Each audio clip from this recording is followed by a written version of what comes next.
Attention! Disclaimer. This video is not meant to degrade or demean any race of people, or belittle the struggles of people, especially during hardships. Rather, it is to examine the biblical prophecies about these nations and put them in their correct historical perspective. The Most High deals with people by the nation when it comes to prophecy. The fact is that the modern-day church, Christianity and Islam and the nations and people that follow these religious doctrines are incorrect. The information has been distorted to fit the narratives and agendas of the people that propagated those same religions. There are a list of videos in the description box that go into detail about this history for those who are unaware. The information presented is not to fear-monger or rage bait, but to give clear insight on the events in the earth and the prophecies foretold in the Bible. Viewer discretion is advised.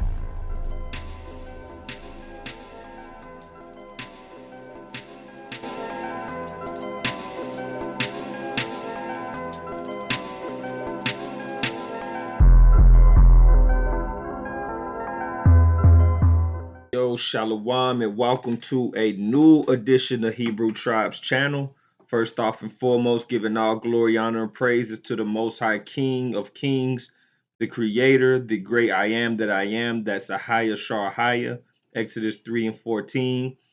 Through the name of Yasha, this is the Savior, Messiah, who the world calls Christ. That's Matthew 21 and 9. Through Kakamawa, which is wisdom, the Holy Spirit. This is Proverbs 8 and 9 and 1. What's happening with you, family? I know it's been a while. Man, your brother has been putting one piece with the other with this.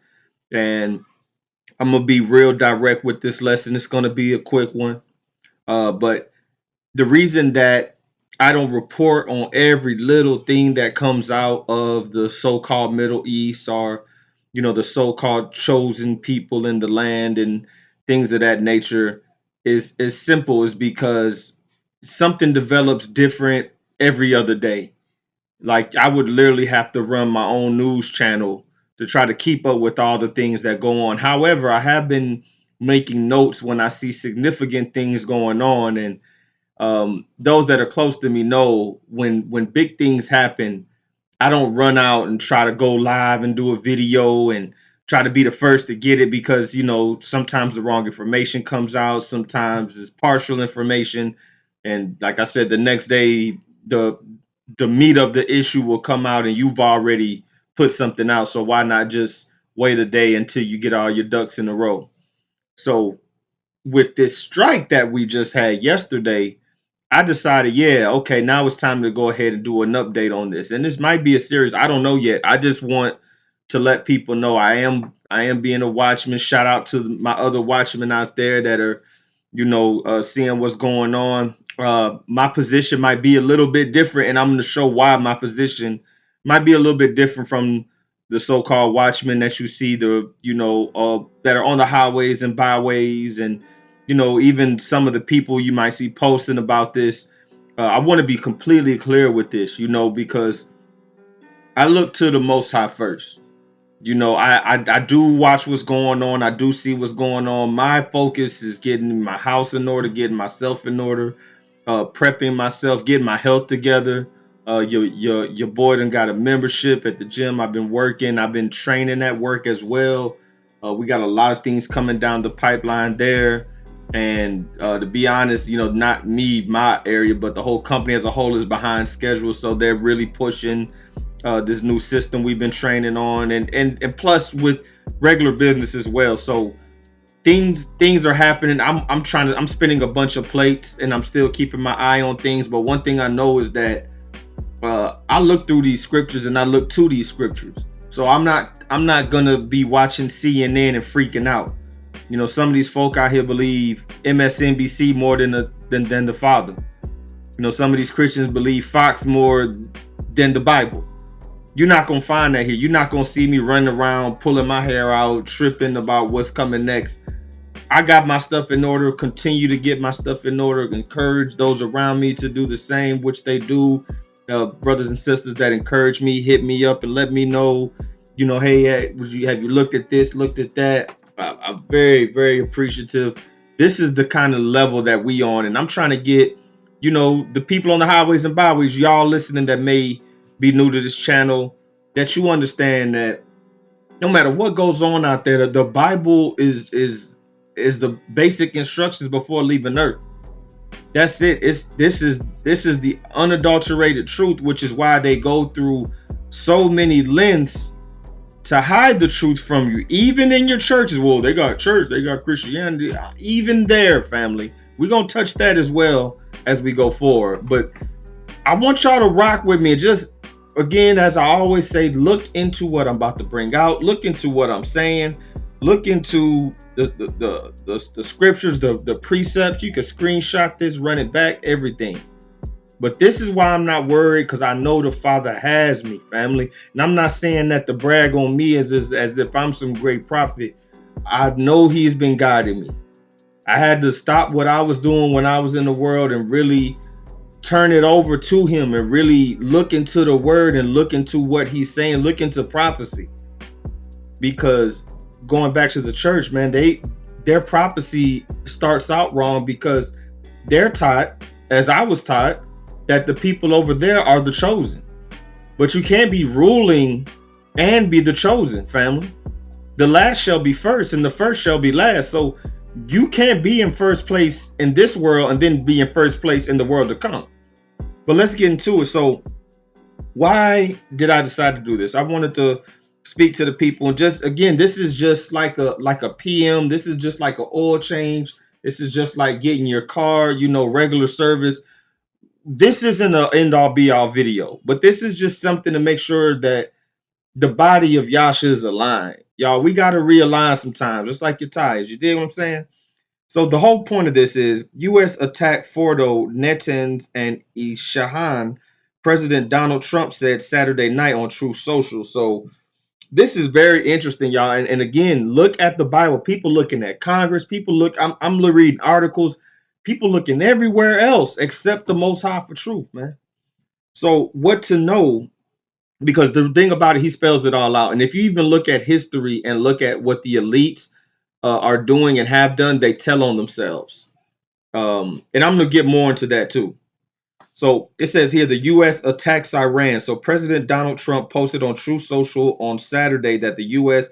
completed a quote unquote successful attack. The Trump address. The president will deliver his address to the nation at 10 p.m. Eastern time, he announced on social media.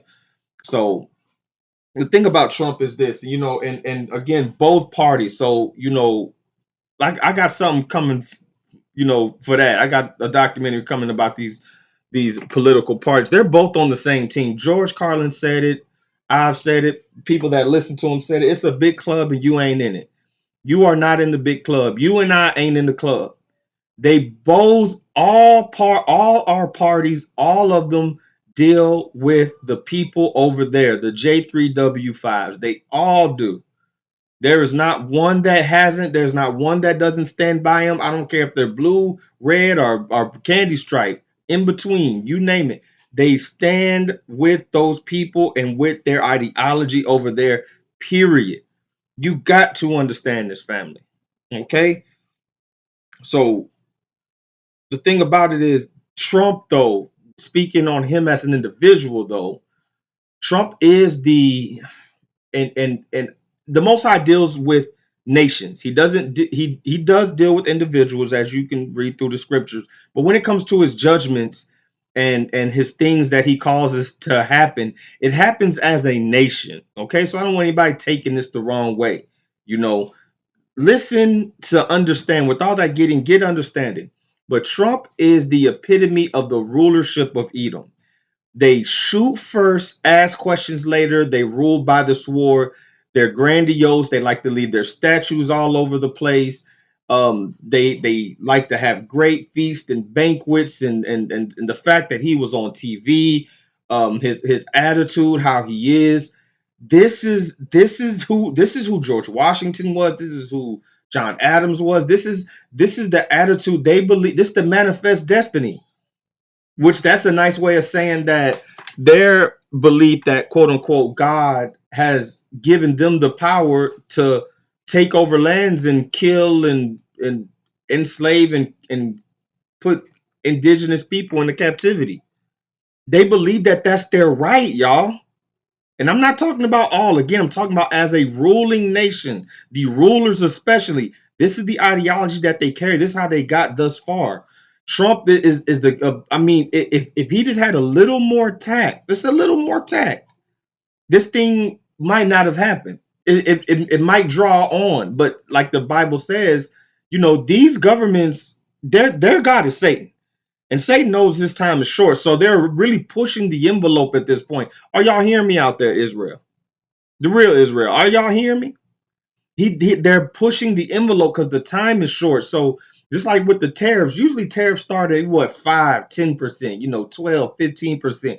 This dude jumped to 43%, 85%, 123. You, see, when you negotiate like that, you don't leave yourself any wiggle room.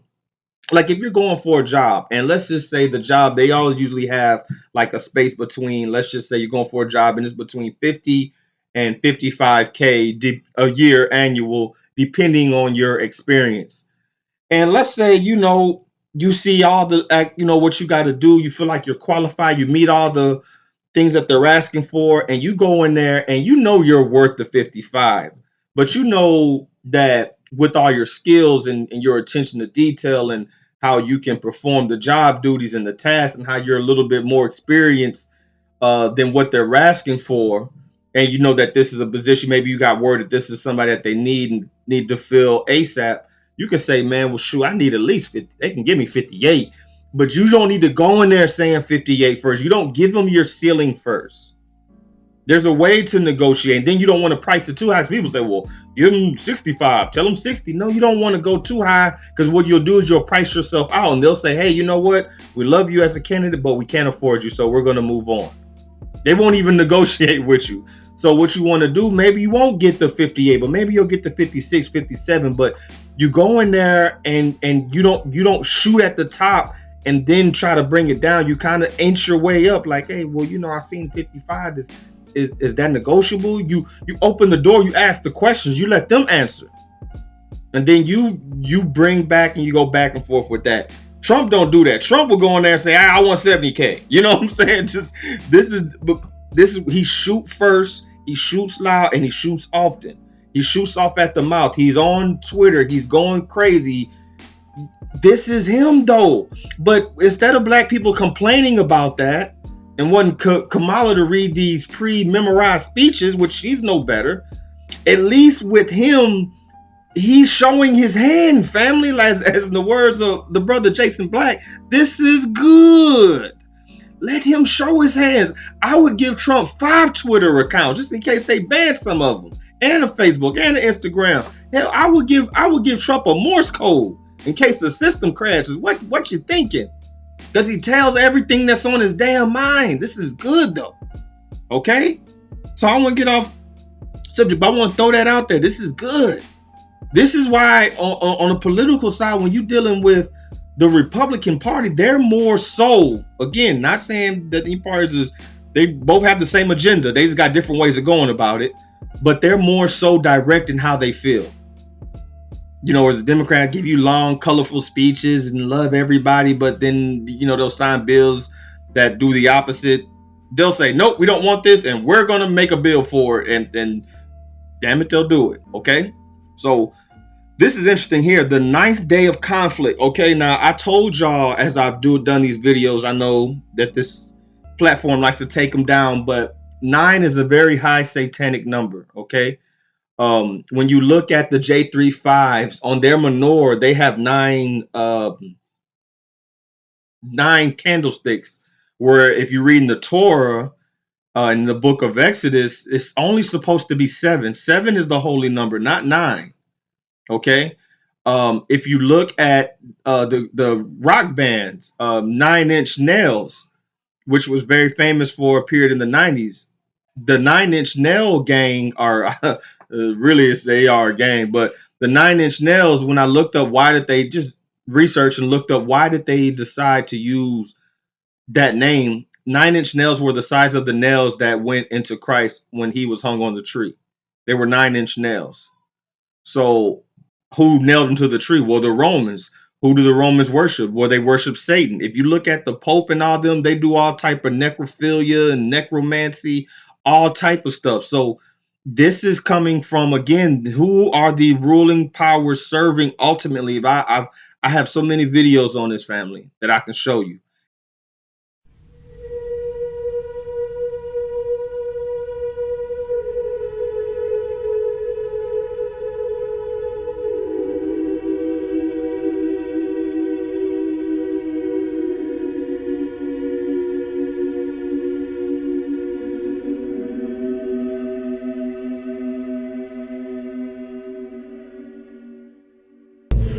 Flammas eius Lucifer matutinus inveniat, ille in quam Lucifer qui nescito casum Christus filius tuus qui regressus ab inferis humano generis serenus iluxit, et tecum vivit et regnat in saecula saeculorum.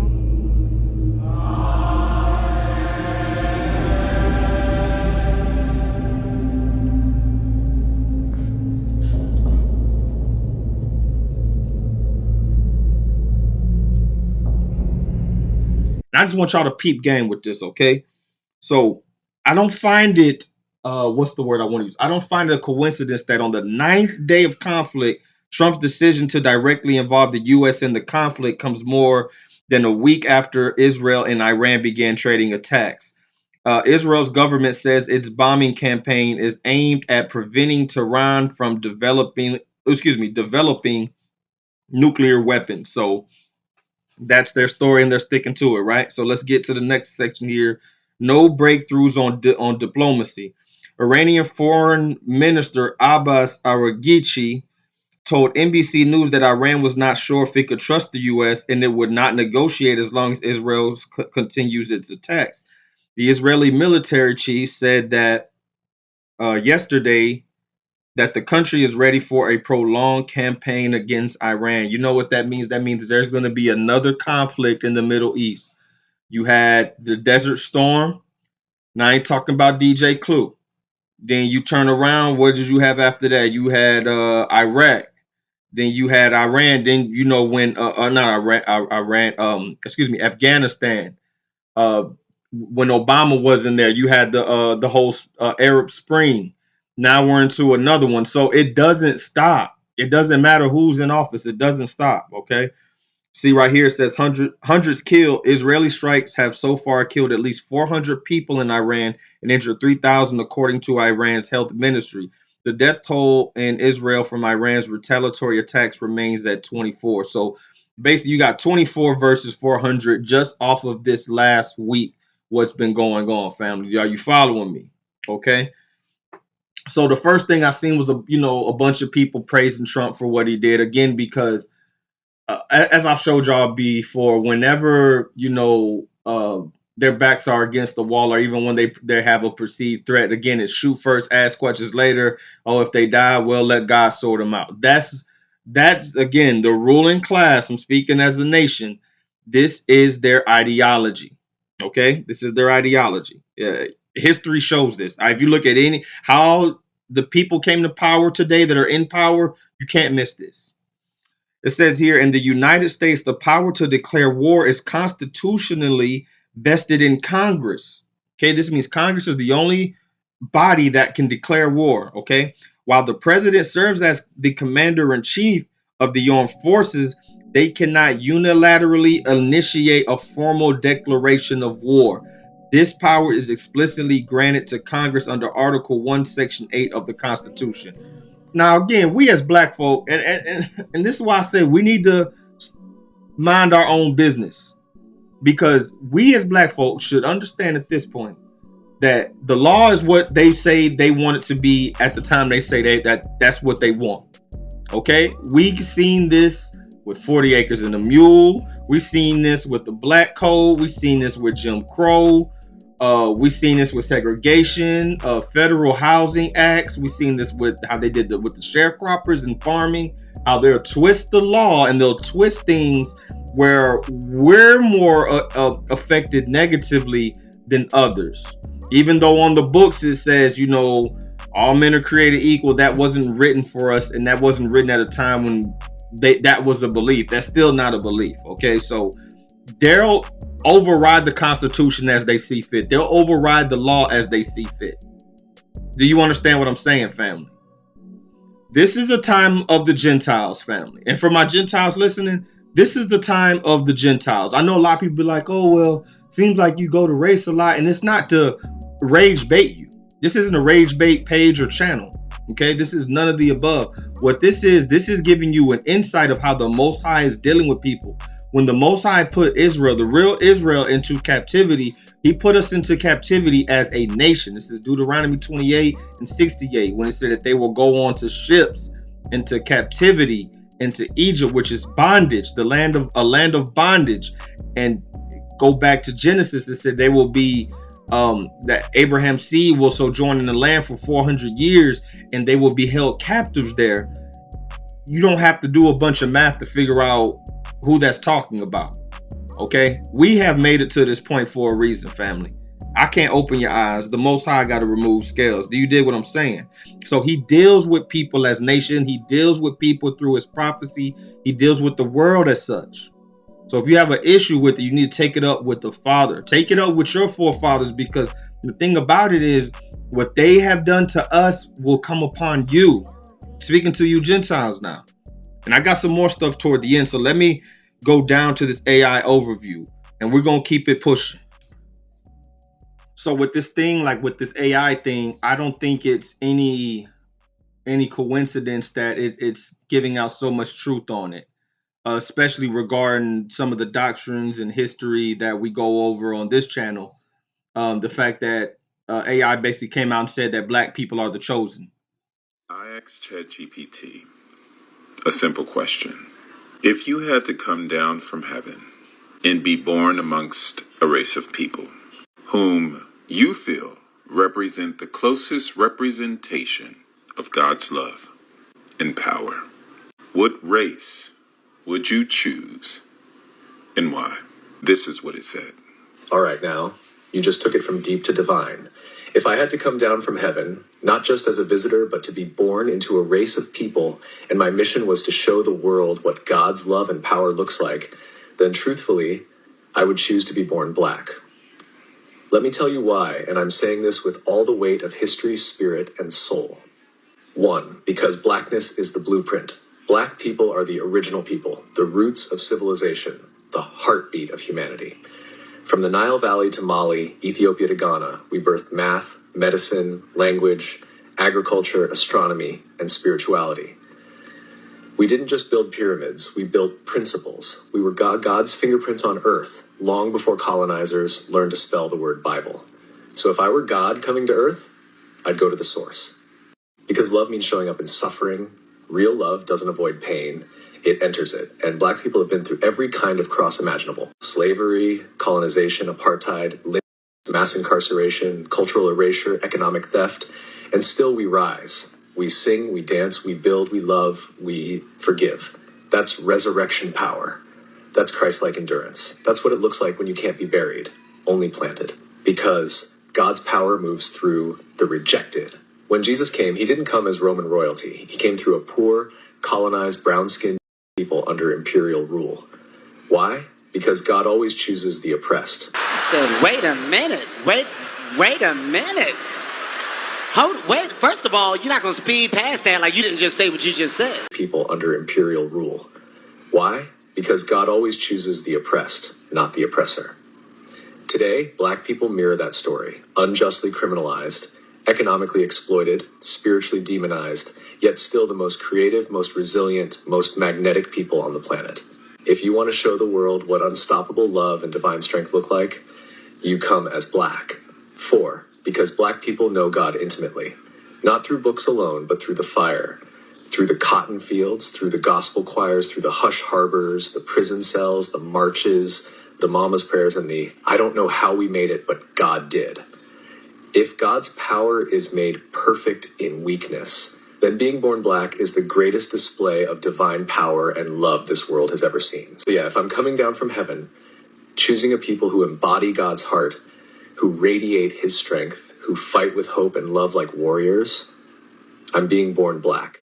And that AI would want to identify as black if they had to choose a race. I don't think that that's a coincidence. And I was telling the brother, it reminds me of when I'm from the age where I remember AOL was how you got on the internet. America Online, you had to have the CD and took 20 minutes for it to load up, right? And when they first put it in schools, they didn't have things like firewalls and block sites or anything like that. And I'm not saying this to, rile anybody up. I'm just telling you how it is. When they first put internet into schools, they didn't have anything that was blocked. It was just like the internet in your house. And until, later on, of course, they put the firewalls and you can only go to certain sites. I mean, kids were going on there watching straight corn videos, uploading naked photos. Now, it took forever to upload and all that, you know what I'm saying? Or to download, rather. But you get what I'm saying. Okay, so let's take advantage of this AI, family. I ain't going to lie. Like, this GPT and all this stuff I've been looking at on the side, man, it's telling the truth. So on this AI overview, it says in the King James Version of the Bible, because I want to talk about this false peace, okay? So y'all just follow me. It says right here in the King James Version of the Bible, false peace refers to a deceptive sense of security or well-being that is not grounded in truth or righteousness. It is often associated with those who ignore or downplay sin and rebellion against God's will, offering superficial comfort while neglecting genuine repentance and restoration. What does that sound like to you, family? Doesn't that sound like the average believers of today? What downplay sin and rebellion against the Most High's will and superficial comfort. Oh, everything's going to be all right. Just name it and claim it, speak it into existence. He's the wind beneath your wings, all this stuff. But don't do anything he says. Now you have to worry about that. Follow your heart. He knows your heart. All this philosophy, I'm telling you, philosophy is dangerous. It's dangerous, but I want to speak on this part about false peace, because when you believe that stuff, you adhere to a false peace. Okay, so because that kind of thinking will lead people into thinking everything's okay, everything's fine. I mean, this is all through the Bible when they told people peace and there was no peace. You got to understand, we're ruled by straight liars, man. I mean, how many times I got to show you these clips of you will not lose your coverage from Obama? I did not have relations with that woman, with Clinton, with, we know that they have weapons of mass destruction from Bush. I mean, how many times do I have to show you guys this? If you like your doctor, you can keep your doctor under the reform proposals that we put forward. If you like your private health insurance plan, you can keep it. If you like the plan you have, you can keep it. If you like the doctor you have, you can keep your doctor too. We will keep this promise to the American people. If you like your doctor, you will be able to keep your doctor, period. If you like your health care plan, you will be able to keep your health care plan, period. If you like your doctor, you'll be able to keep your doctor. If you like your health care plan, you'll be able to keep your health care plan. If you've got health insurance, you like your doctor, you like your plan, you can keep your doctor, you can keep your plan. If you like your plan, you can keep your plan. If you like your doctor, you can keep your doctor. With you and that presidential apology for a broken promise. That's right, George. You almost never hear a president say, "I am sorry," and Barack Obama is no exception to that. And this apology was not so much for the problems with the website, but for the millions of Americans who have received cancellation notices from their insurance companies, despite his repeated promise over and over again that nobody would lose their insurance. I am sorry that they are finding themselves in this situation based on assurances they got from me. We've got to work hard to make sure that they know we hear them and that we're going to do everything we can to deal with folks who find themselves in a tough position as a consequence of this. Now, despite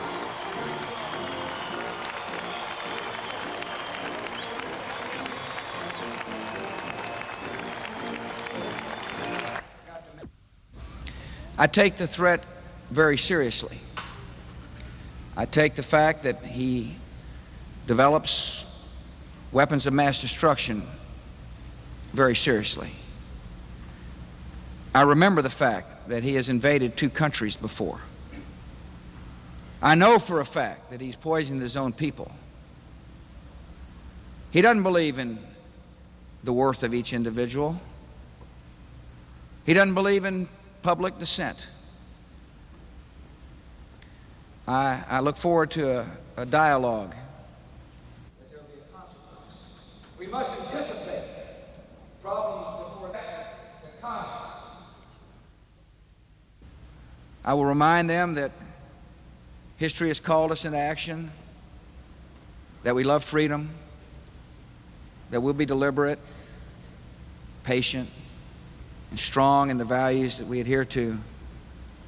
But we can't let the world's worst leaders blackmail, threaten, hold freedom-loving nations hostage with the world's worst weapons. Mr. Bush, when are you going to apologize for the million Iraqis that are dead because you lied? You lied about weapons of mass destruction. You lied about connections to 9/11. You lied about Iraq being a threat. You sent me to Iraq. You sent me to Iraq in 2003. My friends are dead. Joshua Castile. You killed people. You lied. You lied about WMD. A million Iraqis are dead because you lied. My friends are dead because you lied. You need to apologize. Apologize. You need to apologize. Apologize. Apologize. Are you with this gentleman? Did George Bush speaking. They dragged me out.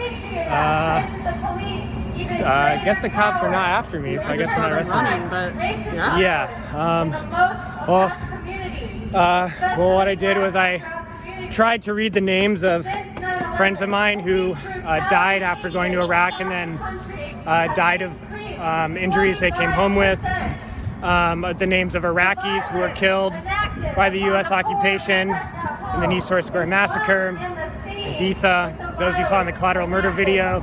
I tried to read the names, but the event runners immediately grabbed the list and tore it up. But I was able to shut it down for a little while, right when Bush was getting into his first little cheesy story about his life and all that, trying to be funny. But so hopefully I shook him and set a tone for the event. The crowd was very mad. Typical crowd you would expect for George W. Bush, but they seem to not be expecting it at all. And here we are. So Those weapons of mass destruction got to be somewhere.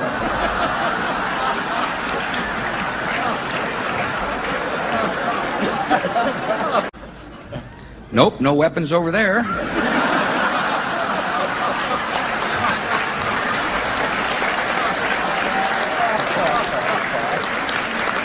Maybe under here. The battle to save his presidency. But I want to say one thing to the American people. I want you to listen to me. I'm going to say this again. I did not have sexual relations with that woman, Miss Lewinsky. I never told anybody to lie, not a single time, never. These allegations are false, and I need to go back to work for the American people. Thank you. Stop the cap. And I realized that those that get it is gonna get it, and those that ain't gonna get it just ain't gonna get it. I do this for those that's trying to get it. You know what I'm saying? But there's a reason for this chaos. This is another reason why I'm not tripping too much. There's a reason for this chaos. There's a reason for the wars and rumors of wars. Okay, because when the Antichrist leader, there's many Antichrists, but when the Antichrist leader comes on the scene, that Antichrist leader is going to make everything do all these false miracles, as it says in Thessalonians and Revelation, and work all these false things and do away with all the quote unquote bad and give us the good. And this is why these things must come to pass, family. Okay, let's read 1 Thessalonians 5:3. For when they shall say peace and safety, then sudden destruction cometh upon them as travail upon a woman with child, and they shall not escape. So There's going to be these wars and rumors of wars, and then there's going to be a false peace. And after that false peace, then there's going to be a huge war. I don't think that we are at that part of the huge war yet, because we haven't made it to the false peace yet. Do you see why I'm not running out there saying the sky is falling? You know, because I know that some people are running out, oh, this is that, and Israel, pay attention, and blah, blah. And it's like, not telling you not to be a watchman, not telling you not to be aware. And I'm not talking about anybody in particular. I'm just saying things I've seen on my feed. And, as I'm reading through these things, as I'm seeing people post, and I'm just like, context is important, man. That's all I'm gonna say. Context is important. And I'm gonna get to, there's an order of things. The Most High is all about order. And when you outside that order, you're gonna be confused and lost. That's just what it boils down to. And this includes prophecy. There's an order to prophecy. Christ ain't gonna come back tomorrow. It says he's gonna come back in a day where they look for him not, because there's gonna be so much destruction that can happen. And there's going to be another whole religion everybody's following. It's going to be an NWO religion. That's why I says people are going to be beheaded for the testimony of him. Don't let me get ahead of myself. Let's go back to these nations. So we're going to read Obadiah 1:1-4. Okay, this is Obadiah's vision talking about the people that's ruling. This is about Edom. It says the vision of Obadiah. Thus saith the Most High Ahijah concerning Edom. We have heard a rumor from Ahijah. An ambassador is sent among the heathen. Arise ye, and let us rise up against her in battle. Behold, I have made thee small among the heathen. Thou art greatly despised. So he's talking to Edom. This is so-called white, Caucasian, so-called European nation that they have heard of. The other nations have heard a rumor, right? And an ambassador is set off, and what it says, I have made these small. So how they call everybody minority and minority this and minority that, they're the real minority. This is why I say that I'm speaking on the rulers especially, and those that may be following them as well. But this is directly, especially against the rulers, because they put this out there that they're the greatest and make it great again. And even they say, oh, we'll build it. And like the Most High said, they shall build, but he gonna throw down. He's talking about them. Okay, talking about them spreading across the world, filling themselves into cities. This is who he's talking about. Okay, and saying that they're greatly despised is not that they're despised because the color of their skin. I hate when people say that. It has nothing to do with the color of their skin. Maybe for some people out there it does, but ultimately it's for if you have a people that have gone across the world, have conquered, enslaved, raped, pillaged, killed, tortured for hundreds of years, if not thousands. I mean, went against all the indigenous people, all the people that they were more powerful than. I'm talking about completely conquered these people, completely wiped away their history, completely took away any religion that they may have had, took away any language that they may have had, split families up. I mean, destroyed these people. And we're not talking about one or two people. We're talking about as a nation have done this. This is why they're despised. Is they say, oh, it's white guilt. No. I mean, if your forefathers came into a land where there were indigenous people there, let's talk about America. And a lot of these lakes were man-made lakes. They drowned the people that were there. They flooded them out of there and made a lake and built settlements around it. This is why you go to Louisiana, you have plantation homes. Didn't one of those plantation homes just catch fire?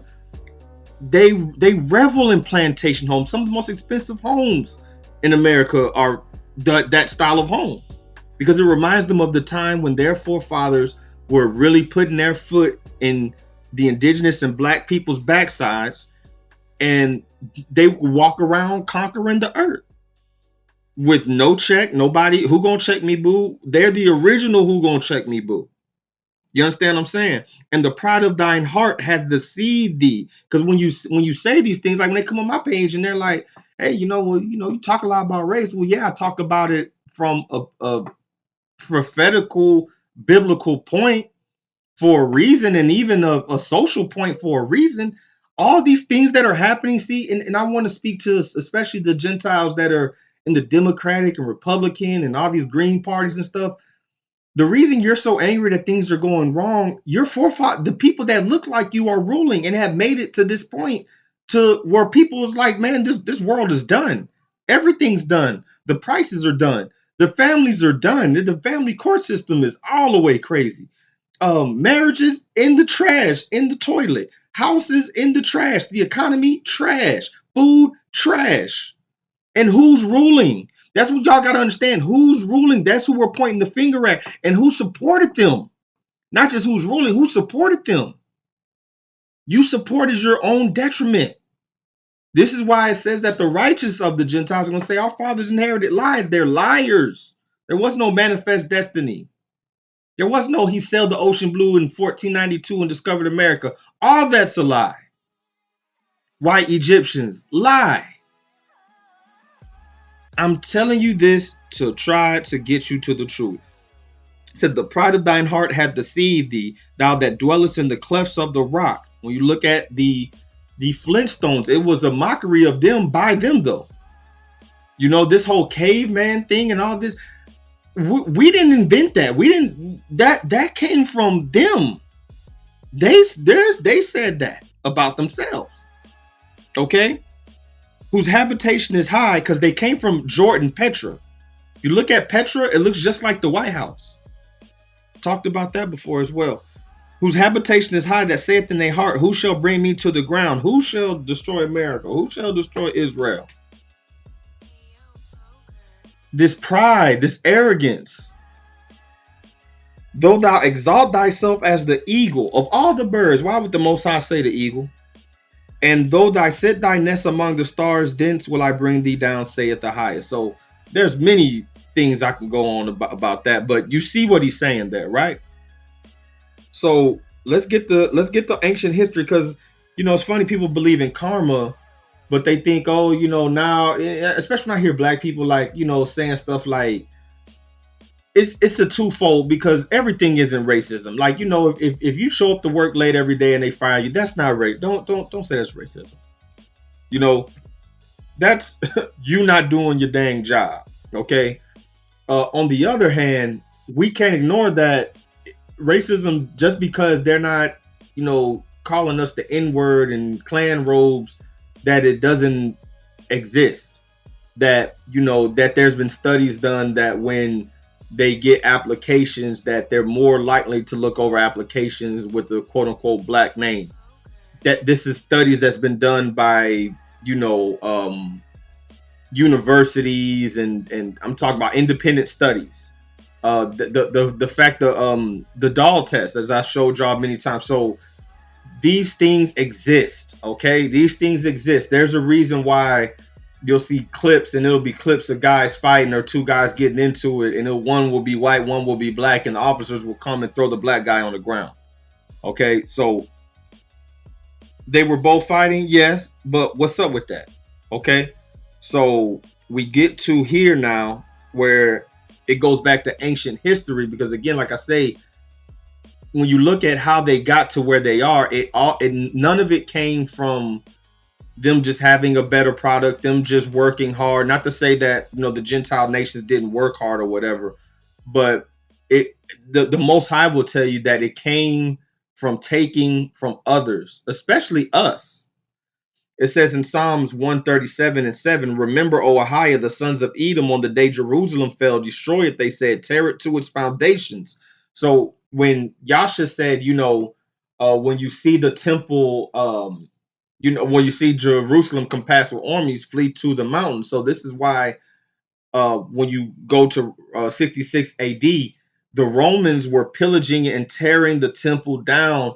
The real Israelites, the bloodlines, were running out and leaving and getting massacred, and they was fighting amongst themselves with groups like the Sakari, who were killing their own people, as we see today. You know, a lot of us are killing. So we get it on both sides. So that doesn't take away that the sons of Edom took our ultimately had the power and ultimately had the military might to take everything that they took. They took the land. So this is prophecy all the way back then. The Most High didn't forget about this. That's why it says, remember, O Ahia. He's going to remember this. Okay, so meanwhile in the U.S., and this is going back to Rome, we talk a lot about Rome today, again, as a nation, okay, prophetically.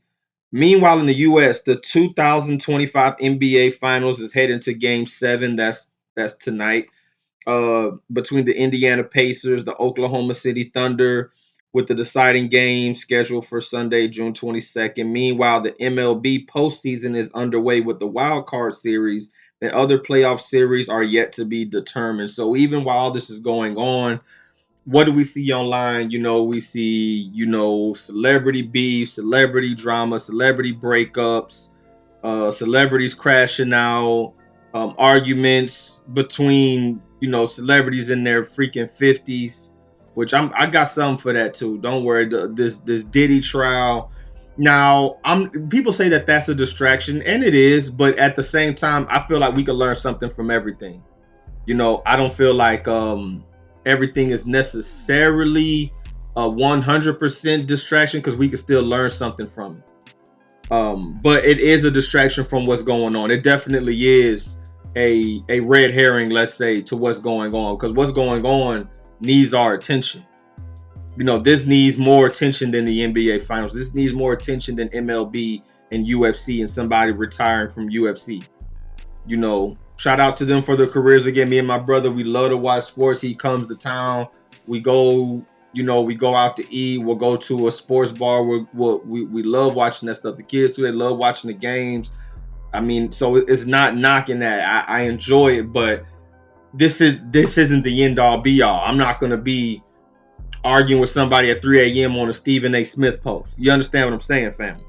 So this is this type of stuff they want to block from us. So I'm gonna go into recent history of Israel and Iran and the surrounding territories there. But I want to show you first the occupation of Israel and the Middle East, and understand this: the indigenous, the actual Israel, the 12 tribes, biblically and prophetically, are not there.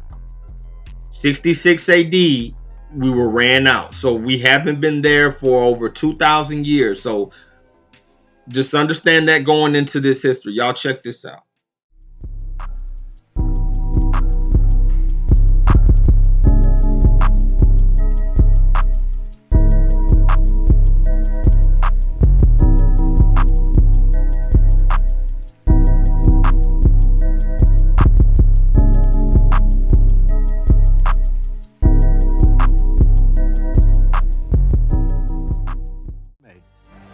In a last-minute plea to avert war, Golda Meir met with King Abdullah of Transjordan, who turned her down, warning that he will join Egypt, Syria, Iraq, and Lebanon in their invasion if a state is proclaimed.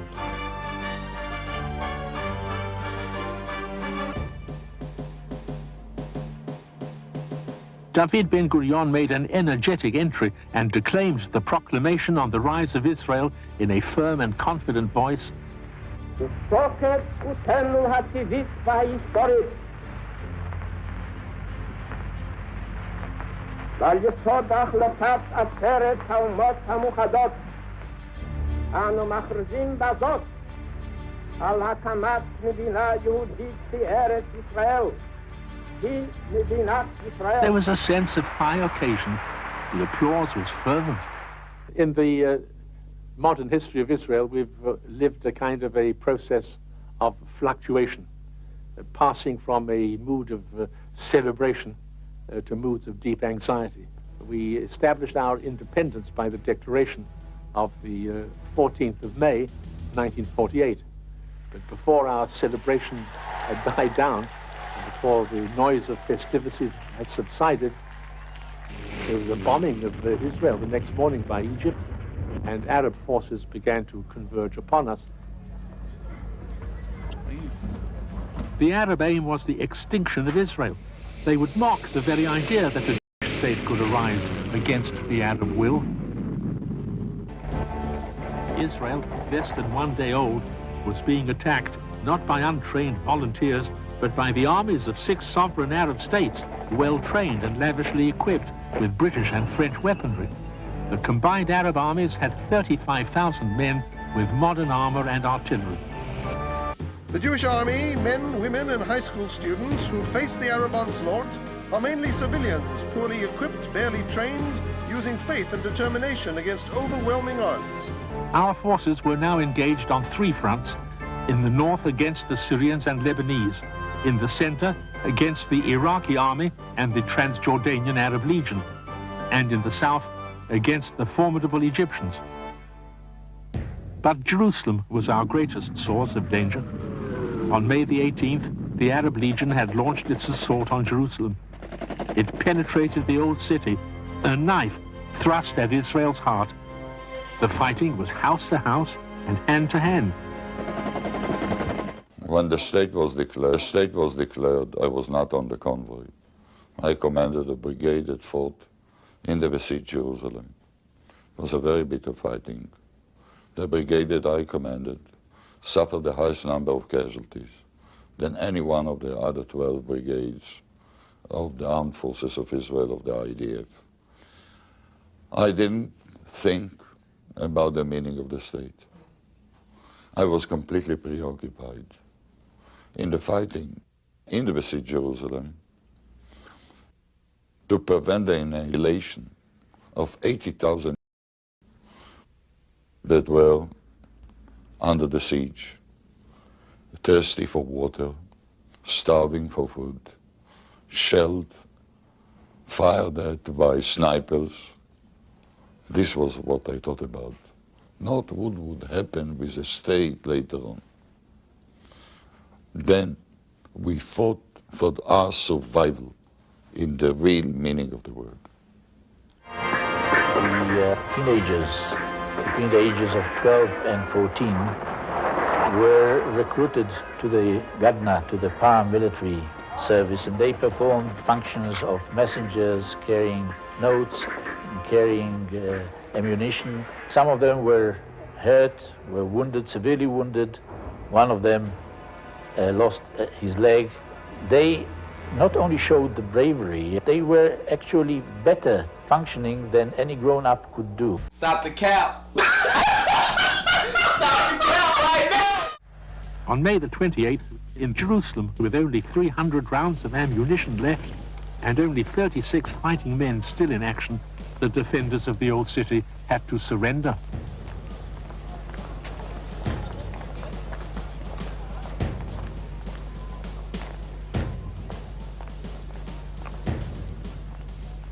Arabs looted the Jewish quarter, destroying dozens of synagogues in their wild rampage.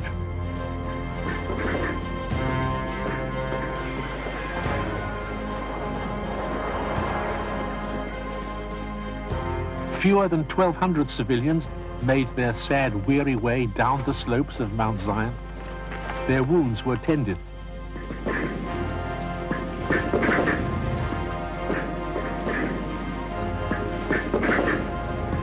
West Jerusalem fought on with valor against the Arab Legion, whose morale was now high.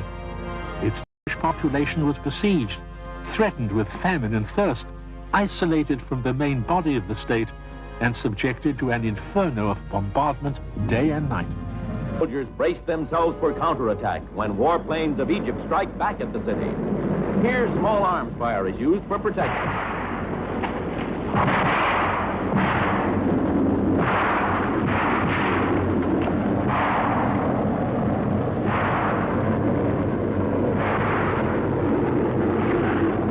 Again, war takes its toll of dead and wounded. But the Israeli army has gained a signal victory. Egypt's offensive power has been severely crippled, her Palestine bases isolated, and many of her soldiers captured. After a week of warfare, guns are silenced by United Nations action. I said, wait a minute, wait a minute. Wait, first of all, you're not going to speed past that like you didn't just say what you just said. After a week of warfare, guns are silenced by United Nations action. After a week of warfare, guns are silenced by United Nations action. Though Israel's position in the desert land of the Negev is established more firmly than ever before. Only one Egyptian stronghold, Fallujah, was left there. Besieged in it was a young Egyptian captain, Gamal Abdel Nasser. Eu nu s-o busit. Auzi, dar tu poți să faci efort?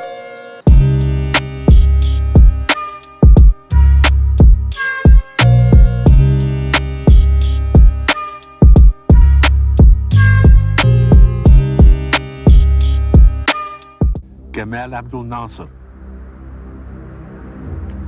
Beyond Fallujah, our victorious forces now pressed on across the border into Egypt itself. This was too much for the British, who still had a base in Egypt. They issued an ultimatum: withdraw or we shall force you to withdraw. Ben-Gurion agreed, but not before 5 British planes had been shot down by our Air Force.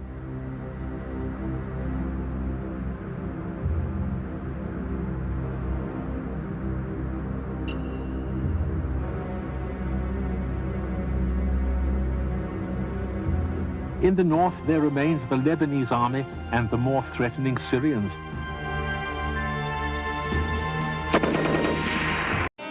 Nu, că face la înghețată. Ce face? Înghețată și știi cum e.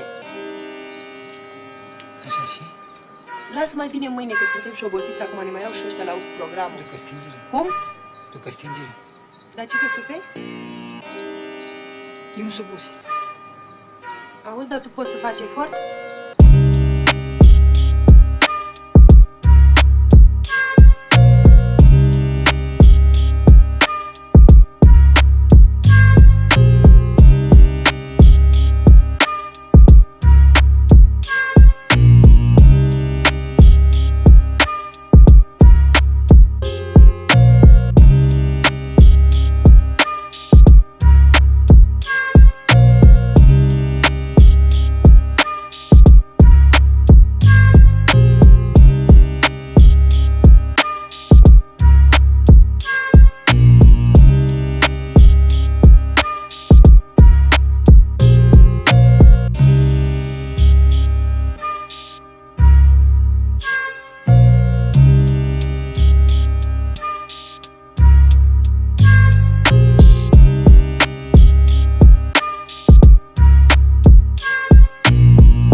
So we're going to get into the recent history here, okay?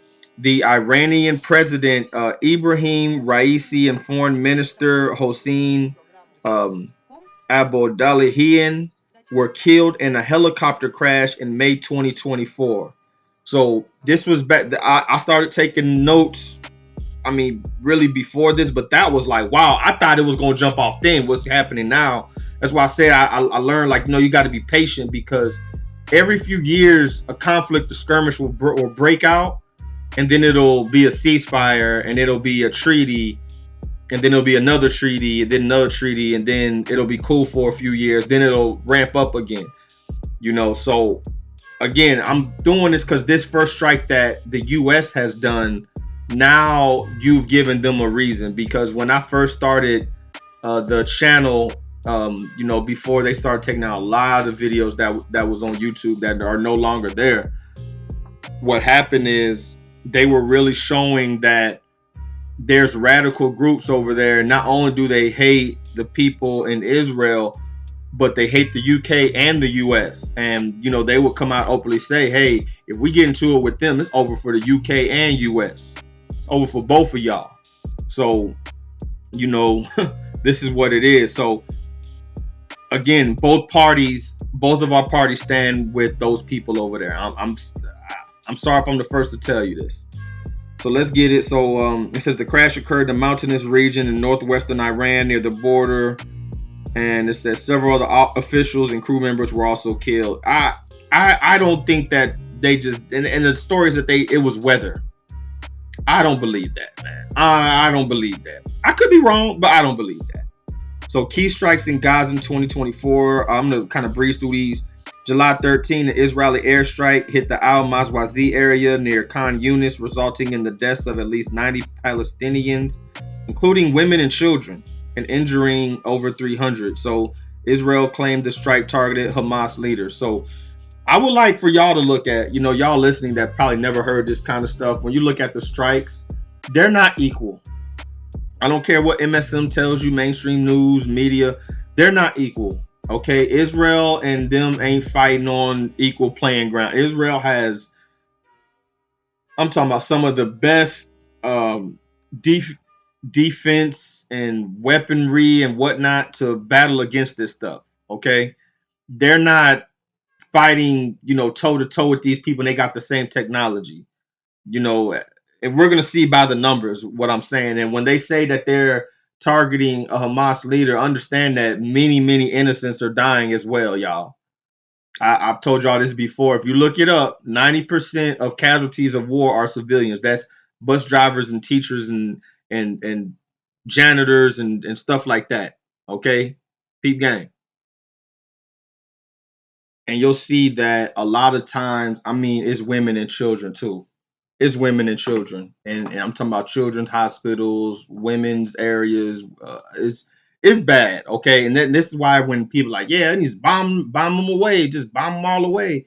And this is coming from people that have no understanding of war. I've never been to war, never been in a conflict with the armed forces, never joined, but I have a lot of friends that did, and man, that PTSD stuff is absolutely real. Shout out to my vets out there. Shout out to the people that made it back. I'm praying that y'all stay strong. But this is the reason why I tell people don't send your kids to die in this stuff. And if you listen to the vets I shared and over the years, they said the same thing. Okay, they come back missing an arm and a leg, and they can't sleep through the night without terrors. You don't know what people go through when they go over there and get involved in this stuff. Let's keep it moving. December 15, Israeli forces carried out air and ground attacks in Gaza with several airstrikes hitting houses in Gaza. Houses, y'all. And other locations leading to numerous deaths, at least 11 people killed. That was December. October, Israeli strike on northern Gaza left 87 people dead or missing, according to the Gaza ministry. This included 2 parents and their 4 children in Beit Lehaya. December 16, a strike on a UN school turned shelter in Khan Yunis resulted in 13 deaths and 48 injuries. Okay, December 19, an Israeli strike on a house in Sabar neighborhood south of Gaza saw its death toll rise to 4. So there have been many strikes. We look, the whole year 2024 to 2025 has been ramping up. In January, Israel announced a shift to a more targeted approach with a reduction in the average daily death toll. They have a daily death toll, y'all, compared to late 2023, though still higher than previous conflicts. So again, it's getting higher. May, the Rafah invasion commenced. Again, look all this stuff up. I'm not going to go into. I just want to show the information to you guys. In August, the UN Human Rights Office, okay, escalation in Israeli strikes on schools, which killed at least 163 internally displaced Palestinians in the previous month. Notice it didn't say terrorists. Okay, y'all got a peep game, man. This isn't what y'all think it is. And the thing about it is, I love Algiers. I love the foreign news. I used to try to share their clips. I'm sorry to tell y'all, I can't share them here, but go check out Al Jazeera. I'll have some more. They have live cameras over there now, where you can just look live and see what's going on live. With the technology, everything, that's a plus for those that may not know. But I'm gonna tell you, this is why the U.S. media isn't talking about this stuff. They're talking about murders around the city, over here in America, or murders, maybe, that are kind of in the countrywide. But they're talking about the Diddy stuff, and this is what's going on around the world. So I encourage people, watch news stations like I used to watch RT News a lot. And again, I'm not saying take what these news stations say as the gold standard, but you see what I mean, our news ain't gonna tell you. All right, so October, the siege of North Gaza began. Throughout the year, there were concerns raised about the pattern of Israeli attacks on Gaza hospitals and whether they comply with international law. So again, just like over here, the Constitution, they can override it, do what they want when they want. They do the same thing with international law, family, over there. Okay. Overall human impact as of December 2024, the Gaza death toll, according to Gaza authorities, has surpassed 45,000. Over 42,000 Palestinians were reportedly killed and over 100,000 injured in Gaza between October 7, 2023 and October 22, 2024.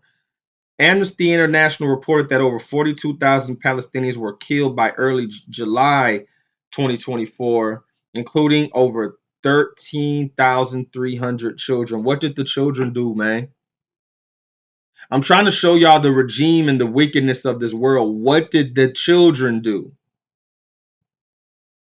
Let's get to by the end of April 2024, almost 78,000 Palestinians were injured. Around 80% of Gaza's territory was under forced displacement orders, with 1.9 people internally displaced multiple times. So the humanitarian crisis in Gaza continued to worsen through 2024, with severe shortages of food, fuel, medicine, other essential supplies. From 22 to 24, Iran was involved in a complex web of regional conflicts with escalating tensions, primarily with Israel and its proxies, and experiencing internal unrest. So these conflicts have continued and they will continue, okay? And right now I'm going on what the Israeli government and people and the UN-backed Israeli government rather is doing to the people around them, specifically Gaza and Iran. So escalation of those tensions. This period saw a significant increase in direct exchanges between Israel and Iran, moving beyond their traditional proxy conflicts. A senior Iranian Revolutionary Guard Corps officer was assassinated in Tehran in 2022, an act attributed by many to Israel. So 23, October 7th attacks led by the Iranian-backed Hamas group ignited the war in Gaza and regional spillover. Hezbollah and the Houthis launched attacks on Israel in solidarity. 2024, direct exchanges of fire became more common, including an Israel airstrike on Iranian consular building in Damascus, Syria, killing Iranian commanders. Iran retaliated with missile and drone strikes on Israel. Israel responded with limited strikes inside Iran, targeting air defense system. Israel assassinated key Hamas and Hezbollah leaders, including Ismail Haniyeh and Hassan Nasrallah, escalating tensions further. Iran launched ballistic missile attacks against Israel, followed by further Israeli strikes on Iran launched ballistic missile attacks against Israel, followed by further Israeli strikes on Iranian military targets. So these people identify with Ishmael. Okay, that's who these. Now I've shown on my my Islam video that these people are actually a plethora of tribes. Some of them did stem from Abraham, but as we know, Esau mixed. So when you look at the Saudi Arabia family, they're kinfolk with the J3W5 people over there. I've shown that as well. The crown prince, and I can tell you something astonishing. These leaders are more pro-Israel than a lot of Jews. When I met with the crown prince of Saudi Arabia, I said to him, what do you think of Jews and what do you think of Christians? I like them both. Tell me why.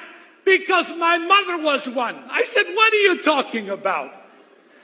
My father's house director, he said, who raised me, was an Ethiopian evangelical. Now I can tell you this, in 2.5 hours, The stuff that I heard from the Crown Prince was so astonishing towards Israel, absolutely would blow your mind if you know what this man is thinking. I said, what can the Palestinians do? He said, oh, it's simple. They need to copy Israel. That's all.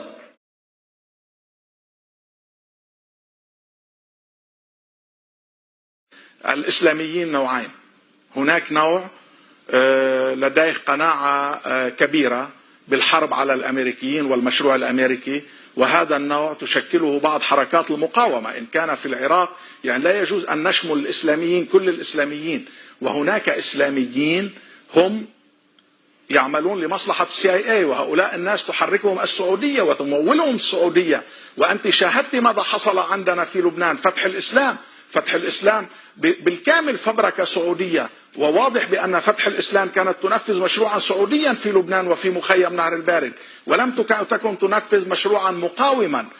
أنا أعتقد أن اليهود الذين كانوا في المدينة عادوا بعد 1400 سنة من هزيمتهم على يد النبي محمد، عادوا للانتقام من النبي محمد عبر هذا النظام الحاكم. أنا أجزم. يعني تقول انه فتشي عن بني القينقاع، الاتصال السعودي المسلمين يعرفوا هذا الأمر. فتشي عن بني القينقاع بتوصلي شو عم بيصير اليوم مع النظام.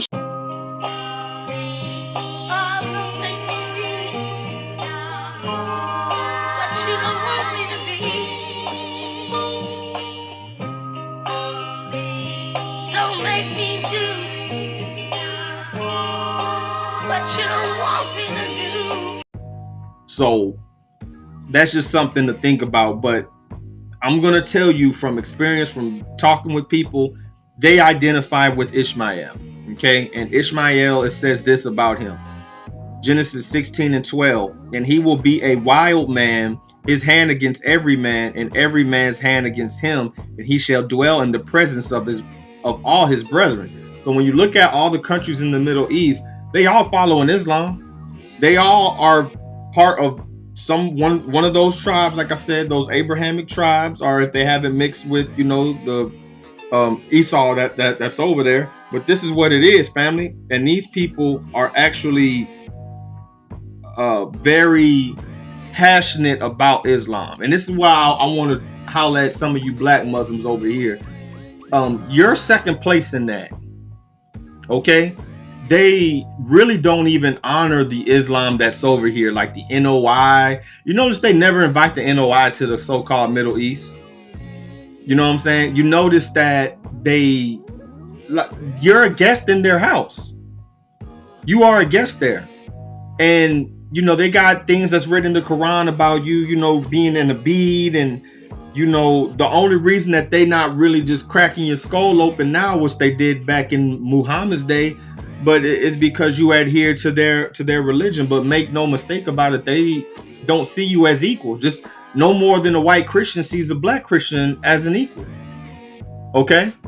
Because if they say, if you as a black Christian were to tell them, hey, those people over there in the land of Israel, you know, they're, you know, biblically and historically have no trace to the land, they will cuss you out in the name of the J-Man. You dig what I'm saying? So I'm telling you, as Israel, return to your roots, man. The real Israel, return to your roots, man.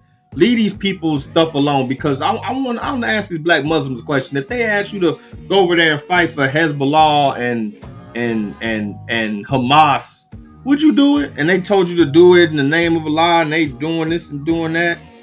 You know what I'm saying? Would you do it? They put pressure on you?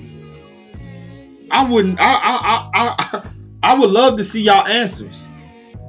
I would love to see y'all answers. They told you go over there and fight in the name of Islam. That's why you need to return to your roots, man.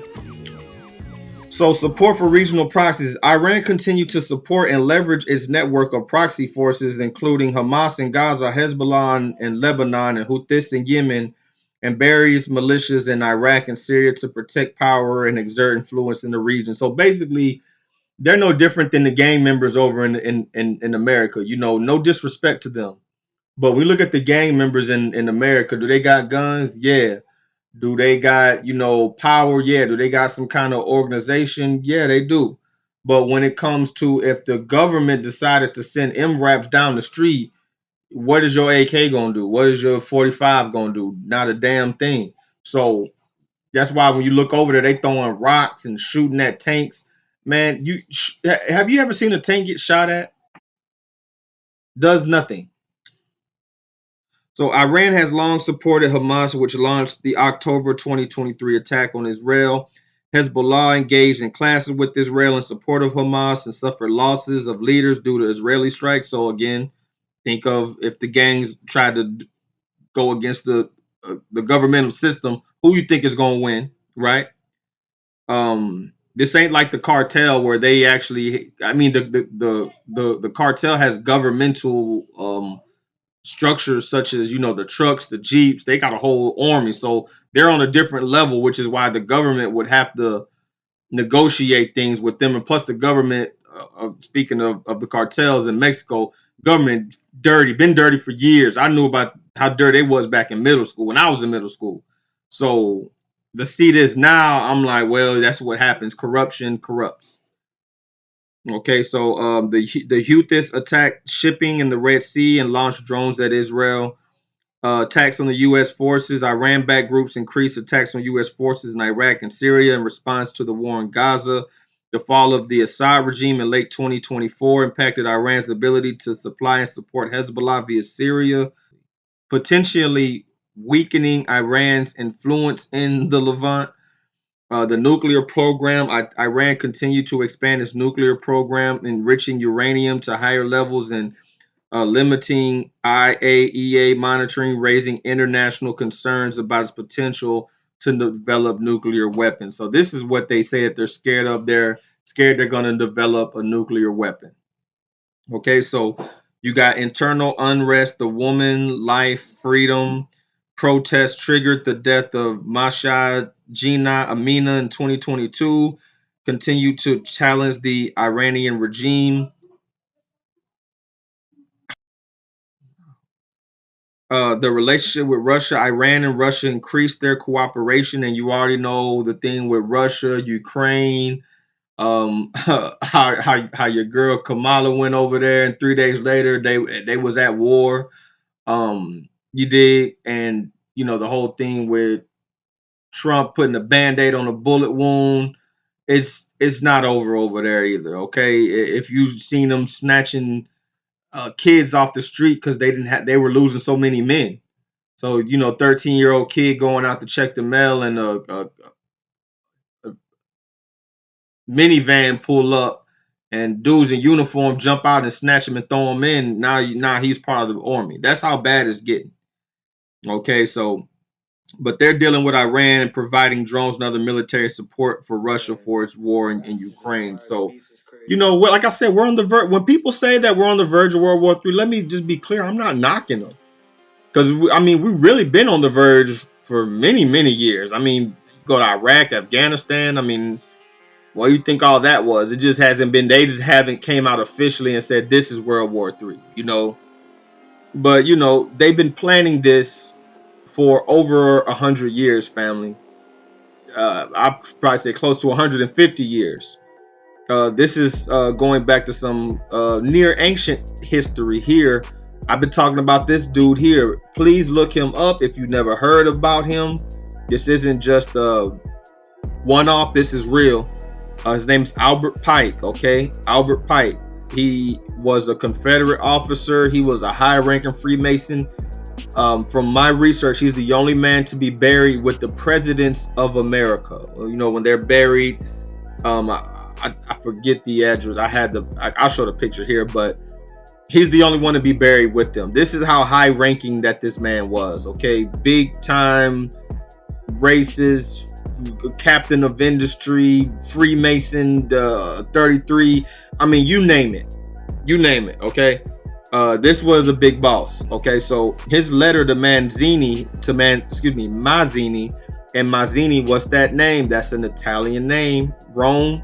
It's See how we keep going back to Europe and Rome, dealing with the Catholic Church, their botched form of religion they call Christianity, where they take out verses and chapters in the Old Testament and whitewashed all the people in the Bible. Do you see how we keep going back there? Let's see what he wrote back in August 15, 1871. This is the execution of the Third World War, okay? And this is real. Y'all can look this up. I'm going to have the link for this in the description box.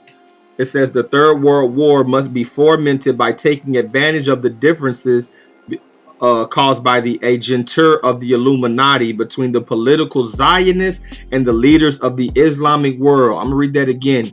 Between the political Zionists and the leaders of the Islamic world. He wrote this in 1871, family.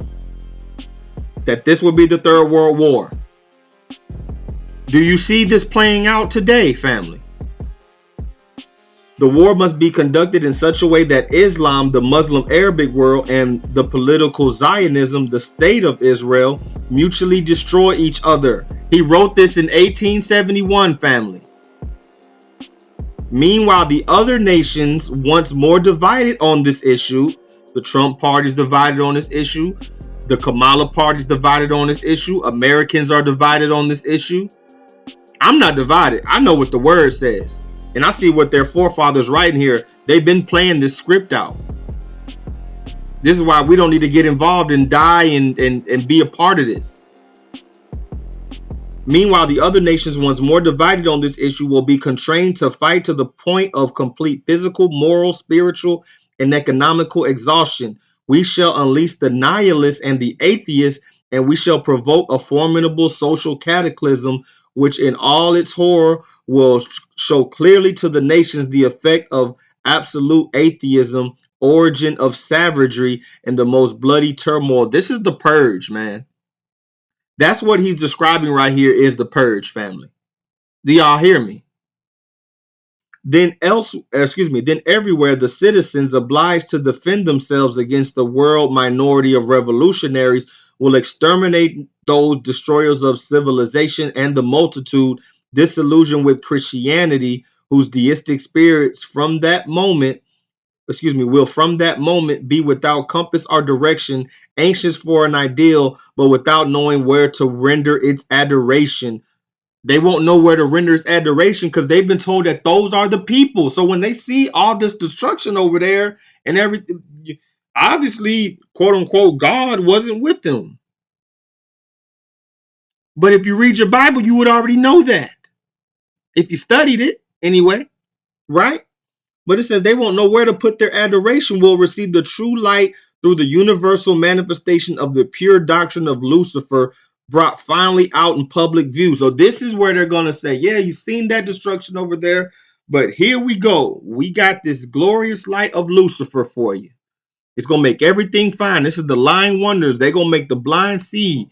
They're going to make the lame walk, and they're going to do it with technology. This is why I went over the image of the beast. They're going to do it. People that got injured in war and are paralyzed, now you can walk and talk again. Trying to tell y'all something, man. It said that this manifestation will result from the general reactionary movement, which will follow the destruction of Christianity and atheism, both conquered and exterminated at the same time. This is what they're planning to do, man. This is what they're planning to do. This is family. Get your houses in order, man.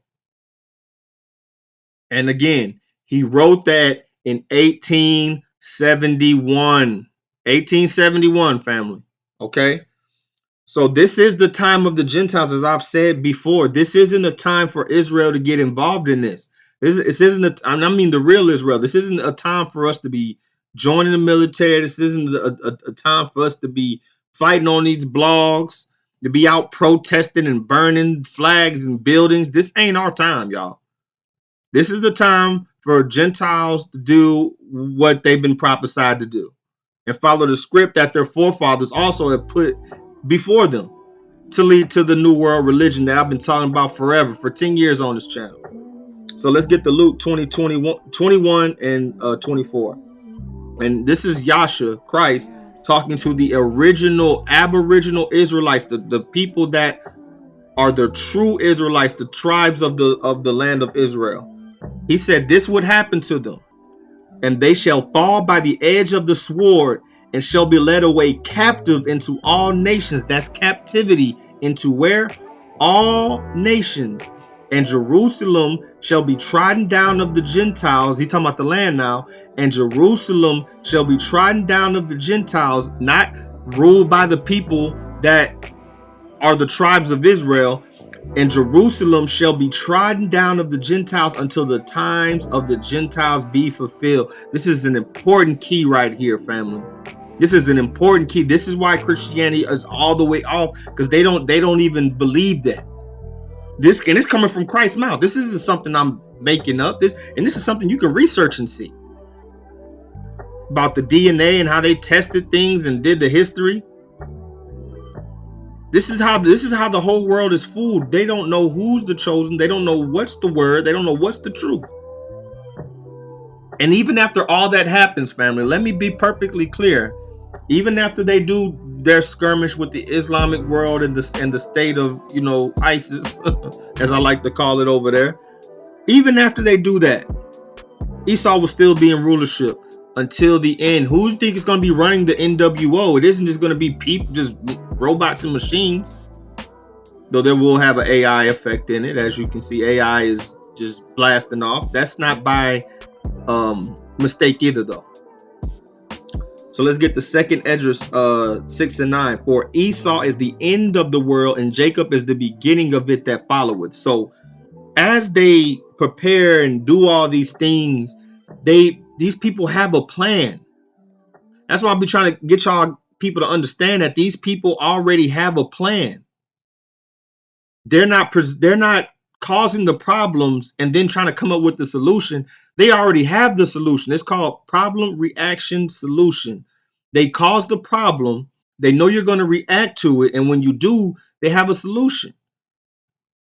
Just like I said, back in the day, videos on YouTube they wanted to take down, they were talking about the hidden constitution.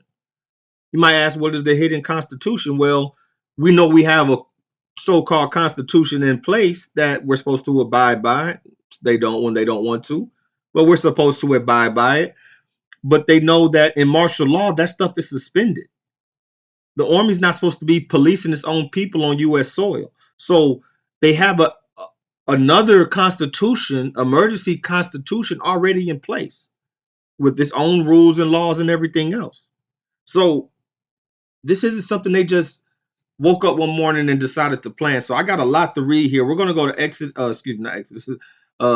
We are going to Exodus at some point, but second Esdras chapter 15. We're going to read 16 through 45 and jump from there to 56 and 58. And really, second Esdras 15 and second Esdras 16, it describes everything that I'm bringing out in this lesson. So if you want to, get your Bible study on, second Esdras 15 and 16 is pretty much what this whole thing is about. It says, for there shall be sedition amongst men, and invading one another, and they shall not regard their kings nor princes, and the course of their actions shall stand in their power. A man shall desire to go into a city and shall not be able. So again, going to the movie industry, the thing about these high-ranking Satanists, and you see that the music industry is crumbling, the movie industry is crumbling. It's a mess now. That's why they still have these old artists arguing and performing. They have no new fresh talent. It's done. It's because it's done. That's why in Revelation, when it talks about Babylon, it says you won't hear the harper no more. You won't hear the singer. You won't hear the band no more. The band is done. They unplugged and cashed their check and went on. Okay? This is what it is. We see in the movie industry, these Satanists believe if they tell you what they're doing, even jokingly, it absolves them of sin. So this is why when you see things in movies like Contagion, I'm gonna watch myself here, but movies like like that, and 21 Days Later, and then what we just went through in 2020, and you're like, dang, that was in the movie, and it happened just like this. It's subliminally programming you to accept what they already have in store for you. So they don't believe that they're going to be like Fauci. Don't believe he going to have any issues with this. Mr. BG, he don't have no issues with any of this, because they've already told you. Even though they did it jokingly in a roundabout way, that's what they believe. Okay. It says, for because of their pride, the city shall be troubled. So again, back to the movies, when you see, you know, armies and things like that in those movies, and they're involved, and you know, they're policing people into buildings and all that. That's what's coming. That's why the whole FEMA thing, which I don't know where that's at now, but they definitely did have it. You know, or probably still have it. You know, maybe they just lied to us about that. I'll take everything that these people tell me with a grain of salt, and you need to too, just to keep it 1,000. But yeah, the cities, it says what? Their cities shall be troubled, their houses shall be destroyed, and men shall be afraid. This is the purge that Albert Pike was just talking about. Okay, again, another movie, right? A man shall have no pity upon his neighbor, but shall destroy their houses with the sword and spoil their goods because of lack of bread and for great tribulation. The book of Eli. Did you see what those gangs was doing to people on the street? Did you see? This is what they're going to do. What about the I Am Legend? It's the same. I'm telling y'all, they're going to do this. Like as they do yet this day unto my chosen, so will I do also, and recompense their bosoms. Thus saith the Most Higher. So just as they did it to us when they ran us up out of Jerusalem, when they ran the indigenous out over here, when they ran and captured us in Africa, in the various lands, especially West Africa, the Most High says he's going to recompense it. They haven't did us right. That's why you haven't got reparations, family. This is why they know if they give you a footing of any kind of equality, it's over for them. They're already losing. They got a head start. They got a 400-year head start, and we still right on their heels. To this day. To this day. To this day. You dig what I'm saying? To this day.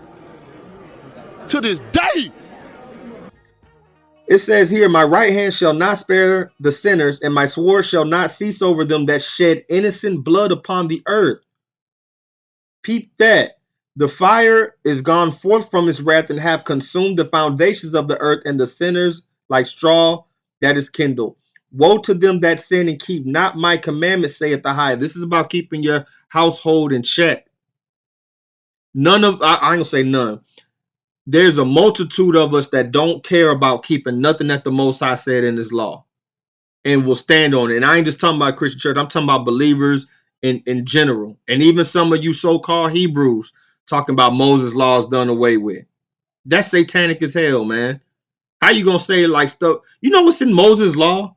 Stuff like not sleeping with your sister, not sleeping with your parents, animals. That's just on that side. But stuff like that, that's in the law.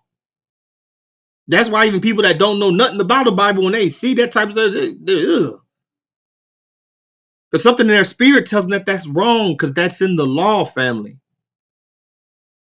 It's in the law not to want to steal and to kill. Why? Because that destroys the society. That destroys lives. That's the law. How is that done away with? But you're going to see when it's done away with, when it's purged. I will not spare them. Go your way, ye children, from the power, defile not my sanctuary. For Higher knoweth all them that sin against him, and therefore delivereth he them unto death and destruction. Oh, he loves everybody. Knoweth all them that sin against him, and therefore delivereth he them unto death and destruction. This is the whole repenting. This is why false repentance is no good, no bueno. If you're shown something is wrong and you know something is wrong, you shouldn't be doing, which again, I know we all struggle with something, but again, this is about the turning away from it though. And walking in that path, like, you can't sit up here and tell me that all this stuff that he's saying is going to come upon the earth is going to be good. Well, in this time frame, the people are going to be literally acting like the law's done away with. This is the purge I'm reading to y'all. Y'all understand that, family? The law will literally be done away with, which I've heard so-called believers say for years. You're going to get your wish. That's what I'm trying to tell you. For now are the plagues come upon the whole earth, and ye shall remain in them, for a highest shall not deliver you. That word deliver is Yasha. There's no Christ for you. There's no deliverance. Because ye have sinned against him. Behold, in horrible vision and appearance thereof from the east, where the nations of dragons of Arabia, where? Arabia, Arabs. The nations of the dragons of Arabia shall come out with many chariots, and the multitude of them shall be carried as the wind upon the earth. And all they which hear them may fear and tremble. All the Carmanians raging in wrath shall go forth as the wild boars of the wood, and with great power shall they come and join the battle with them, and waste a portion of the land of the Assyrians. Do y'all hear this, family? And then shall the dragons have the upper hand, remembering their nature, and if they shall turn themselves, conspiring together in great power to persecute them, then these shall be troubled, bled, and keep silence through their power, and shall flee. And from the land of the Assyrians shall the enemy besiege them and consume some of them, and in their host shall be fear and dread and strife among their kings. Did y'all see that movie Z? Did y'all see that movie Z? That's a mockery of what I'm reading right now, because that's the land he's talking about over there. Where am I at, man? Where am I at? Behold, clouds from the east and the north and to the south, they are very horrible to look upon, full of wrath and storm. They shall smite one upon the other, and shall smite a great multitude of stars upon the earth, even their own star, and blood shall be from the sword unto the belly, and dung of men up to the camel's hoe. And there shall be great fearfulness and trembling upon earth, and they that see the wrath shall be afraid, and trembling shall come upon them. Read and listen to this part. Read along with me. And then shall there come great storms from the south and from the north, and from another part from the west, and strong winds shall arise from the east, and shall open it. And the cloud which he raised up in wrath, and the stars stirred to cause fear toward the east wind, shall be destroyed. The great and mighty cloud shall be puffed up full of wrath, and the star, that they make all the earth afraid, and them that dwelt therein, and they shall pour out over every high and eminent place and horrible star, fire and hail and flying swords.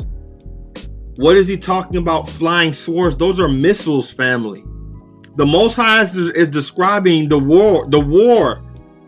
This World War III that we're talking about, this is what he's describing. These clouds of destruction. Isn't that what we see in the footage when we look over there? And many waters, that all fields may be full, and all rivers which the abundant of great waters, and they shall break down the cities and the walls, mountains and hills, trees of wood, and grass of the meadows, and their corn.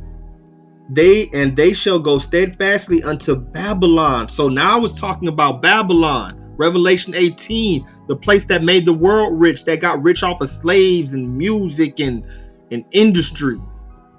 Who does, and people say, oh, that's not America. Well, who is it? They shall come to her and besiege her, the star, and all the wrath they shall pour out upon her. Then shall the dust and smoke go up unto heaven, and they that be about her shall bewail her. This is Revelation 18. This is the destruction of America. This is what's come. Yes, it's event. I'm not saying it's come tomorrow. I'm not fear mongering here. I'm trying to get you ready. And they that remain under her shall do service unto them that have put her in fear. So those that want to claim, oh, I ain't leaving, I ain't never going. Okay, we'll stay here, and you'll do service unto them that put her in fear. So under the rulers that are already here. That's what, and they probably gonna get gone anyway. You understand what I'm saying? Rich people have been moving overseas for like the past 10 years. I don't know if y'all peep game with that. People that are uber rich have this passport bros thing is way past his bedtime. This was going back 2013, 2012. This goes back to then. Anybody with money and the resource they already gone. Which it don't matter if your mind ain't right and your spirit ain't right. That don't matter, but you understand what I'm saying. Let's get the second Esdras now, 15. Let's get the verses of 57 through 58. Like as thou hast done unto my chosen, saith Ahiah, even so shall Ahiah do unto thee, and shall deliver thee into mischief. So this is directly against the Gentiles. Thy children shall die of hunger, and thou shalt fall through the sword. Thy city shall be broken down, and all thine shall perish with the sword in the field. This is them going to war. This is fighting. This is the context it's talking about. That it says here, they that be in the mountains shall die of hunger, and eat their own flesh, and drink their own blood, for very hunger of bread and thirst of water. You got to understand that that's how they got us, family. When people like to breeze past certain verses or even mock certain verses in Deuteronomy 28, when it says they shall eat the flesh of their children, when they besieged Jerusalem, when Yahshua said you see Jerusalem compassed with armies, when the Romans compassed us, they didn't let any food in, any water in. And this isn't just they did it to us.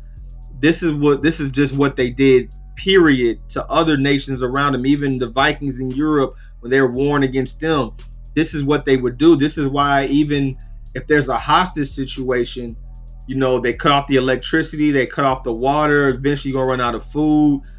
You know, you're gonna either starve yourself out or come out and surrender, and surrender meant death. It wasn't, they ain't throwing you in jail without parole. No, they gonna just slice you open and take whatever they want from you. You know, if you got jewels or whatever, because I used to believe, you know, back in the day when people would run, they didn't want to wear their jewelry or pack it because people would steal it. So what they would do, they would eat it and boo-boo it out later. So what the Romans would do when they would catch people fleeing that didn't flee early, wasn't listening to the watchman on the wall saying, hey, we need to get up out of here.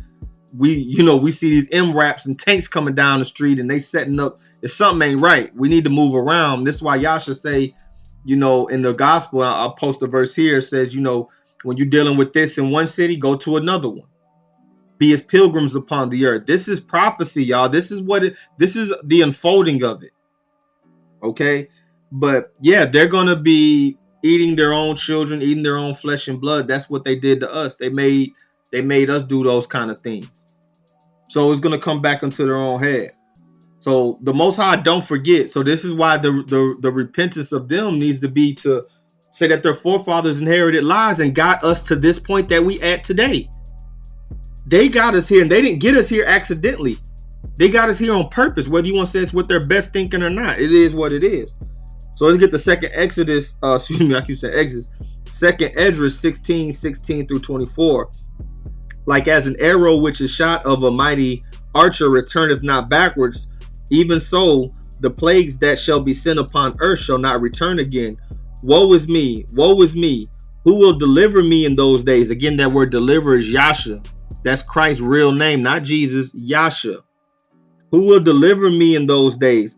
The beginning of sorrows and great mournings, the beginning of famine and great death, the beginning of wars, and the power shall stand in fear, the beginning of evils. What shall I do when these evils shall come? Behold, famine and plague, tribulation and anguish are sent as scourges for the amendment. But for all these things they shall not turn from their wickedness, nor be mindful of the scourges. All these things are going to be happening, and all these scriptures I'm reading to you, they're never going to turn to them. All this knowledge and wisdom in the Bible, they're never going to turn to it. They're going to turn to the strength of man. This is how the NWO will be formed, y'all. It says, behold, victuals shall be so cheap upon the earth that they shall think themselves to be in good case. And even then shall evils grow upon the earth, sword, famine, and great confusion. So Esdras here is seeing the end time. So this is why when people see, you know, we have inflation now, but you see it coming, you know, here and there where prices are just low, where you can just buy all these companies. I just showed y'all the whole thing. Have y'all looked at, just type in Google, businesses that went out of business or businesses that are closing stores in 2024, 2023, 2025. I mean, literally hundreds. I just went over this in my Image of the Beast video. I just went over this. The stuff's going to be so cheap. These people are going to be trying to just, because it's falling. Because it's falling, y'all. Babylon is falling. But it talks about a time of great confusion. It says, for many of them that dwell upon the earth shall perish of famine, and the other that escape the hunger shall the sword destroy. And the dead shall be cast out as dung, and there shall be no man to comfort them. So this is when he says it's going to be high as the camel's hole. This is what he's talking about. There shall be no man to comfort them, for the earth shall be wasted, and the city shall be cast down. There shall be no man left to till the earth and to sow it. So this is, again, when you get to the I Am Legend movie, when, you know, he was going through and hunting animals as they returned to the cities. Everybody was gone, right? This is what the most, they're not just, again, like, and this is why people be like, man, why are you talking about movies and this and that? I'm telling y'all to watch these movies and watch these things, not just to be entertained. We have enough damn entertainment. I just talked about the sports stuff, that we got enough of that. But watch it with the discerning eye. Watch it, like, understand that they get a lot of these movies, they get based from the Bible. They just alter and change things. Like Neo in the Matrix, he's the Christ of the Matrix. He's the savior, right? Think they just made that up out of nowhere? I'm trying to tell y'all something, man.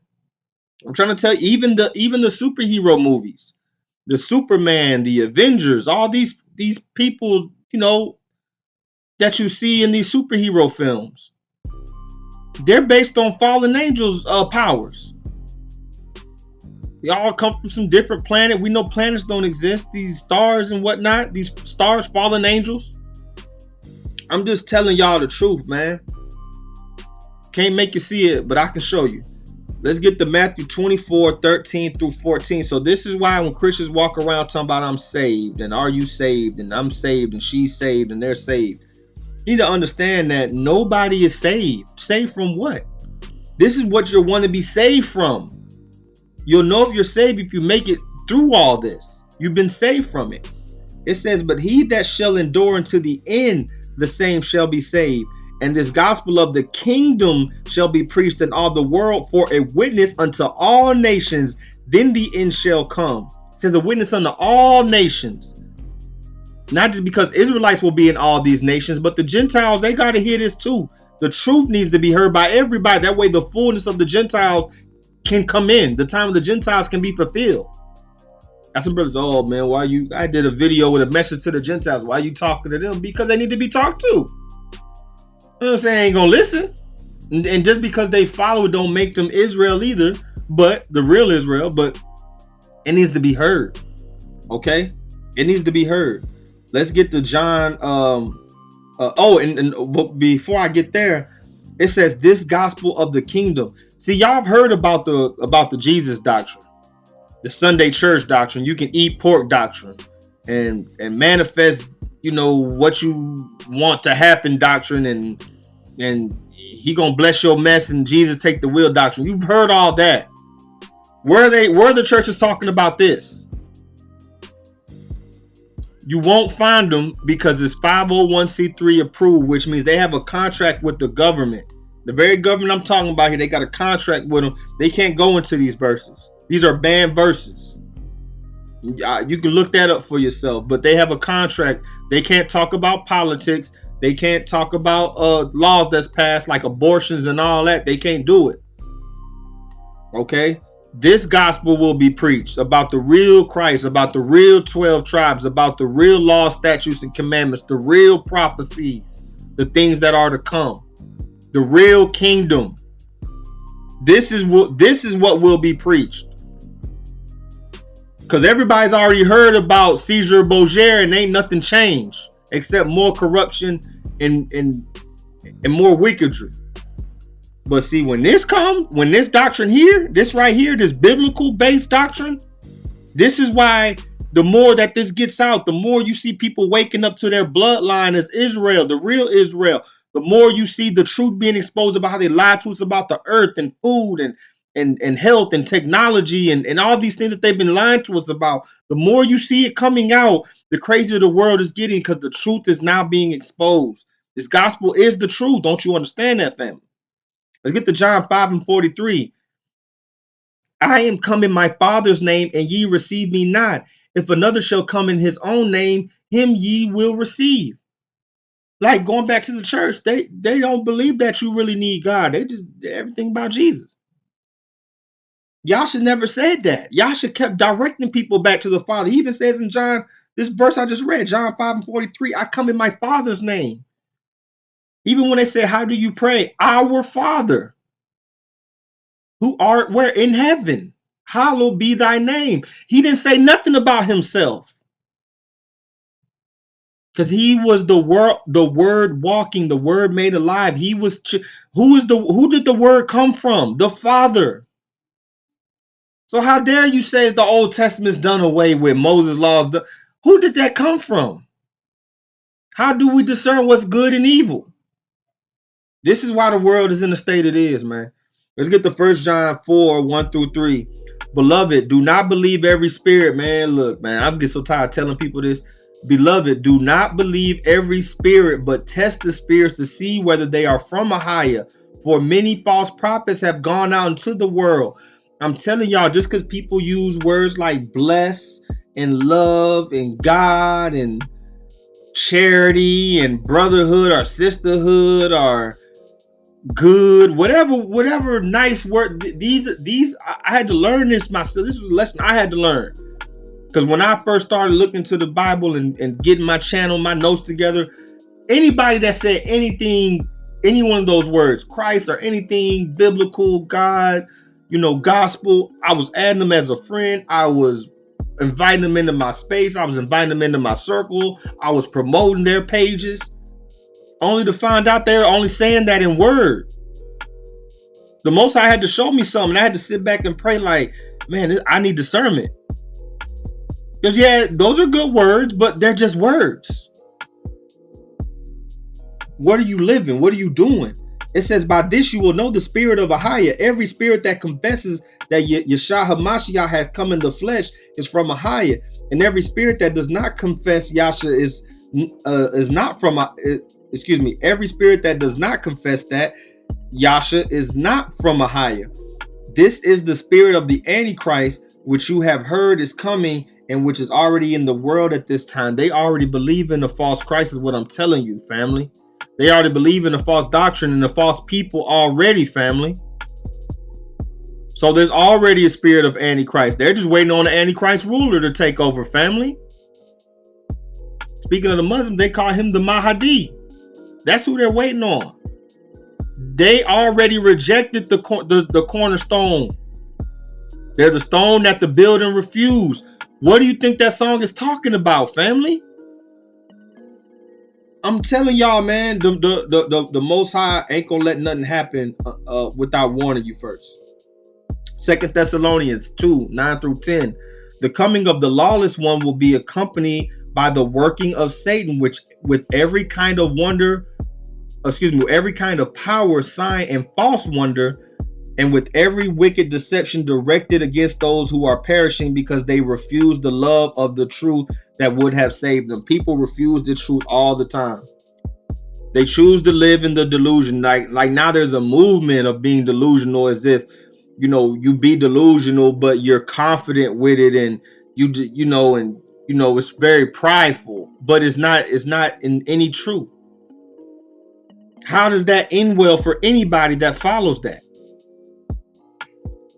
But yeah, the truth would have saved them. Because you got to work out your own salvation. This is the work. This is the work. Speaking of works, Revelation 2:9, going back to understanding prophecy, understanding what nation is what nation according to the Bible, not according to me, not according to my feelings or how I look at things, according to what it is. It says, I know thy works in tribulation and poverty. He's talking to Israel, the real Israel, but thou art rich. And then he goes on to say, and I know the blasphemy of them which say they are Yehudi and are not, but are the synagogue of Satan. Who's in the synagogue?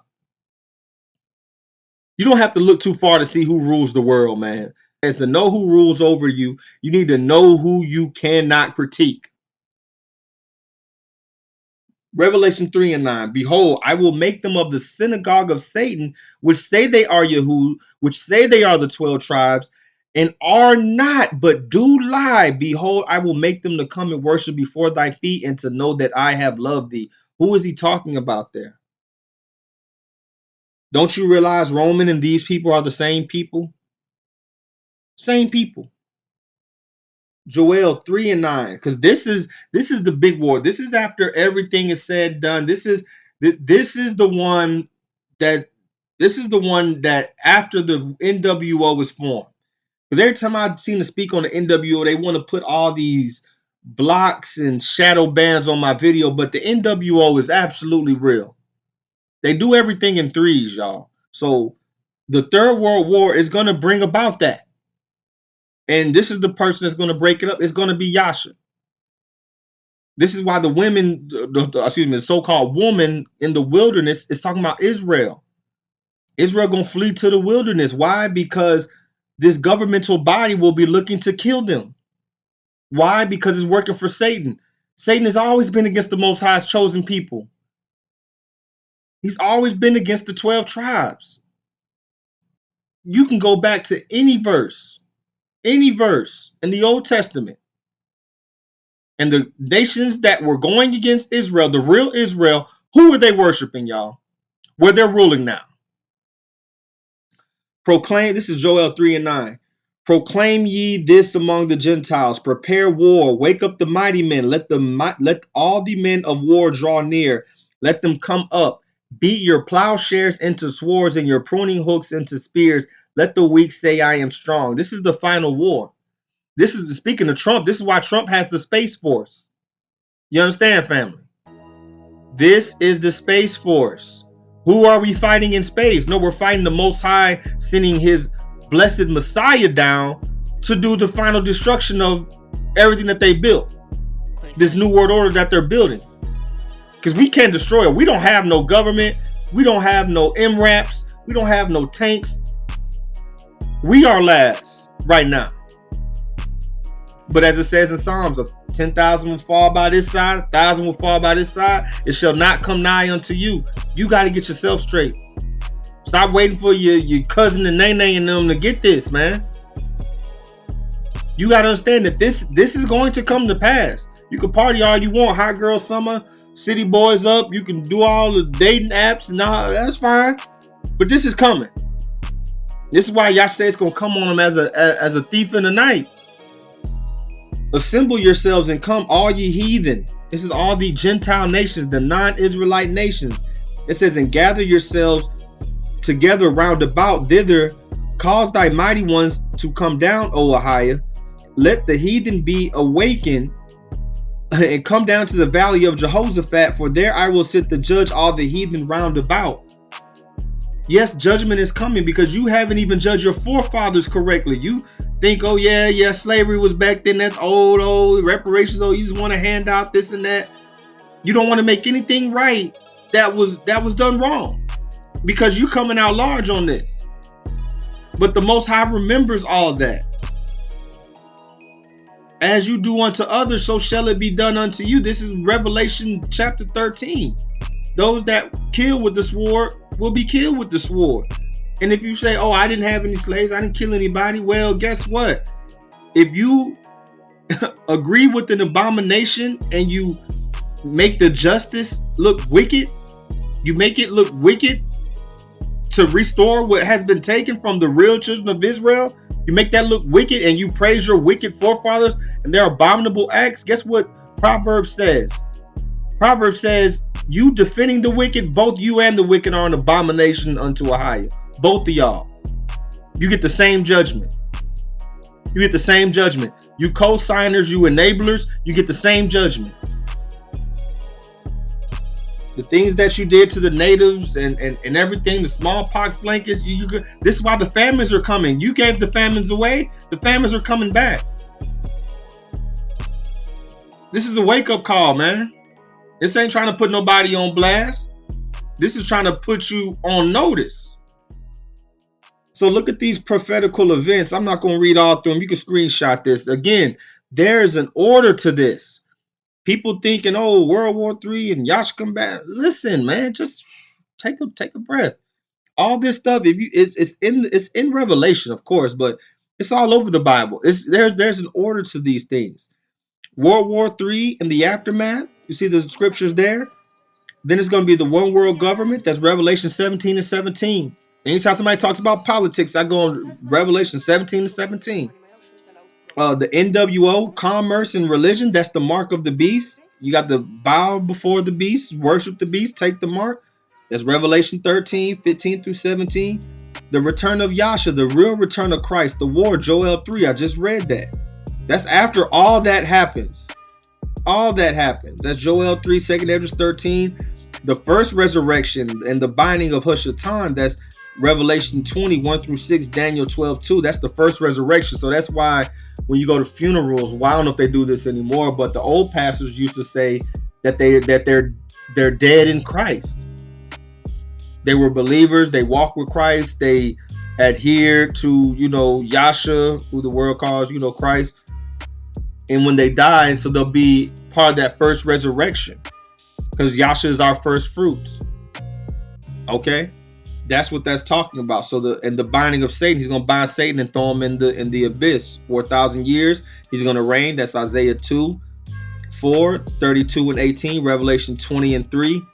And then after the 1,000-year reign, he's gonna destroy, he's gonna be loose for a season, and he's gonna be destroyed. And then there's gonna be the second resurrection. And people say, well, after Yasha reigns for 1,000 years and people live that long, why would they turn around and go deal with Satan?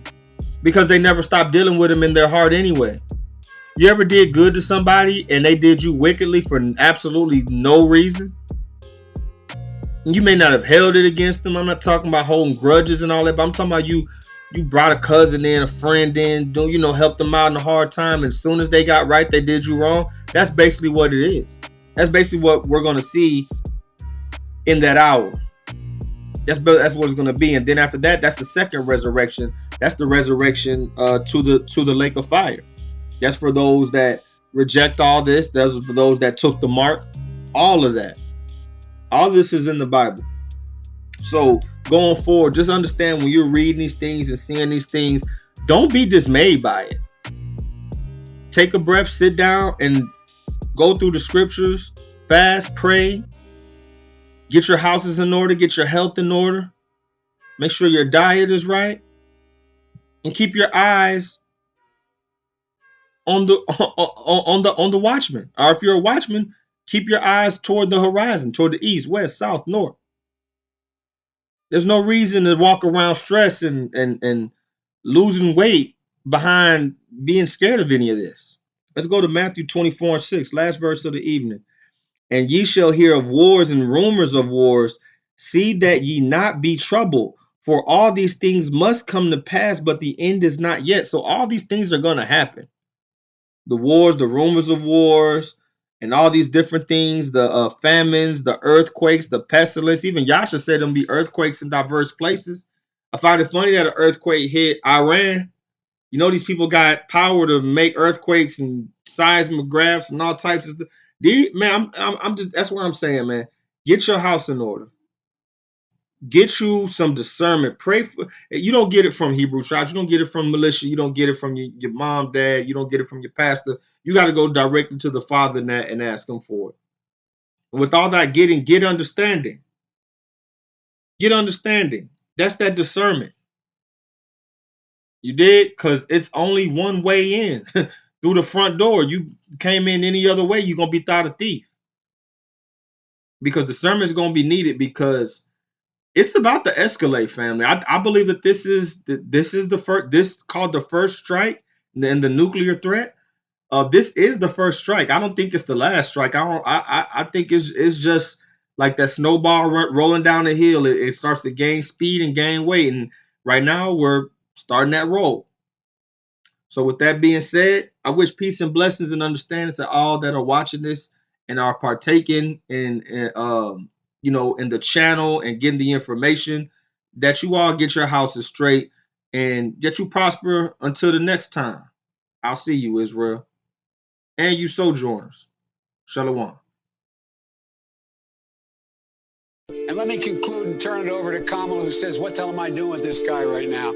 But all kidding aside, I've known you my whole life, most of you. I've worked with you my whole life, most of you. I've been around doing this for a long, long time.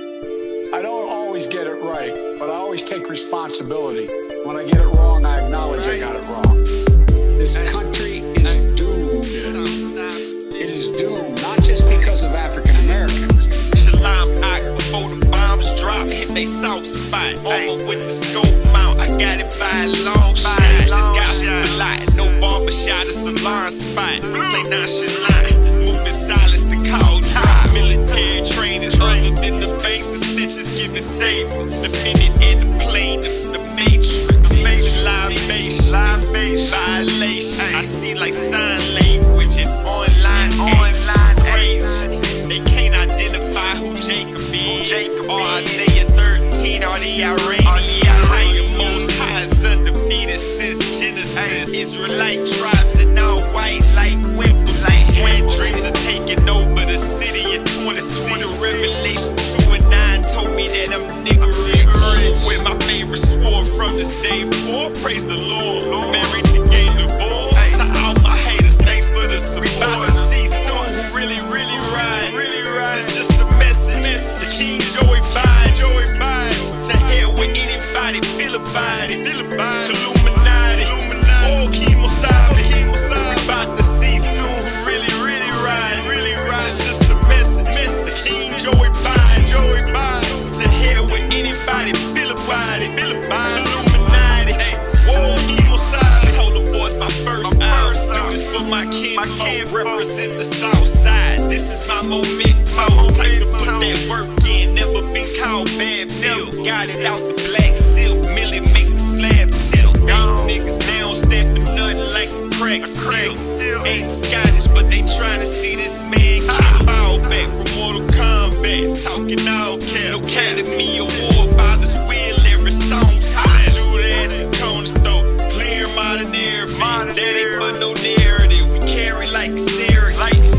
And we ain't negotiating with terrorists. Try click, count their cent worth of Maryland. Sure what they charging for a gallon for his family. Black Ford brand battalion. Still a boy carry.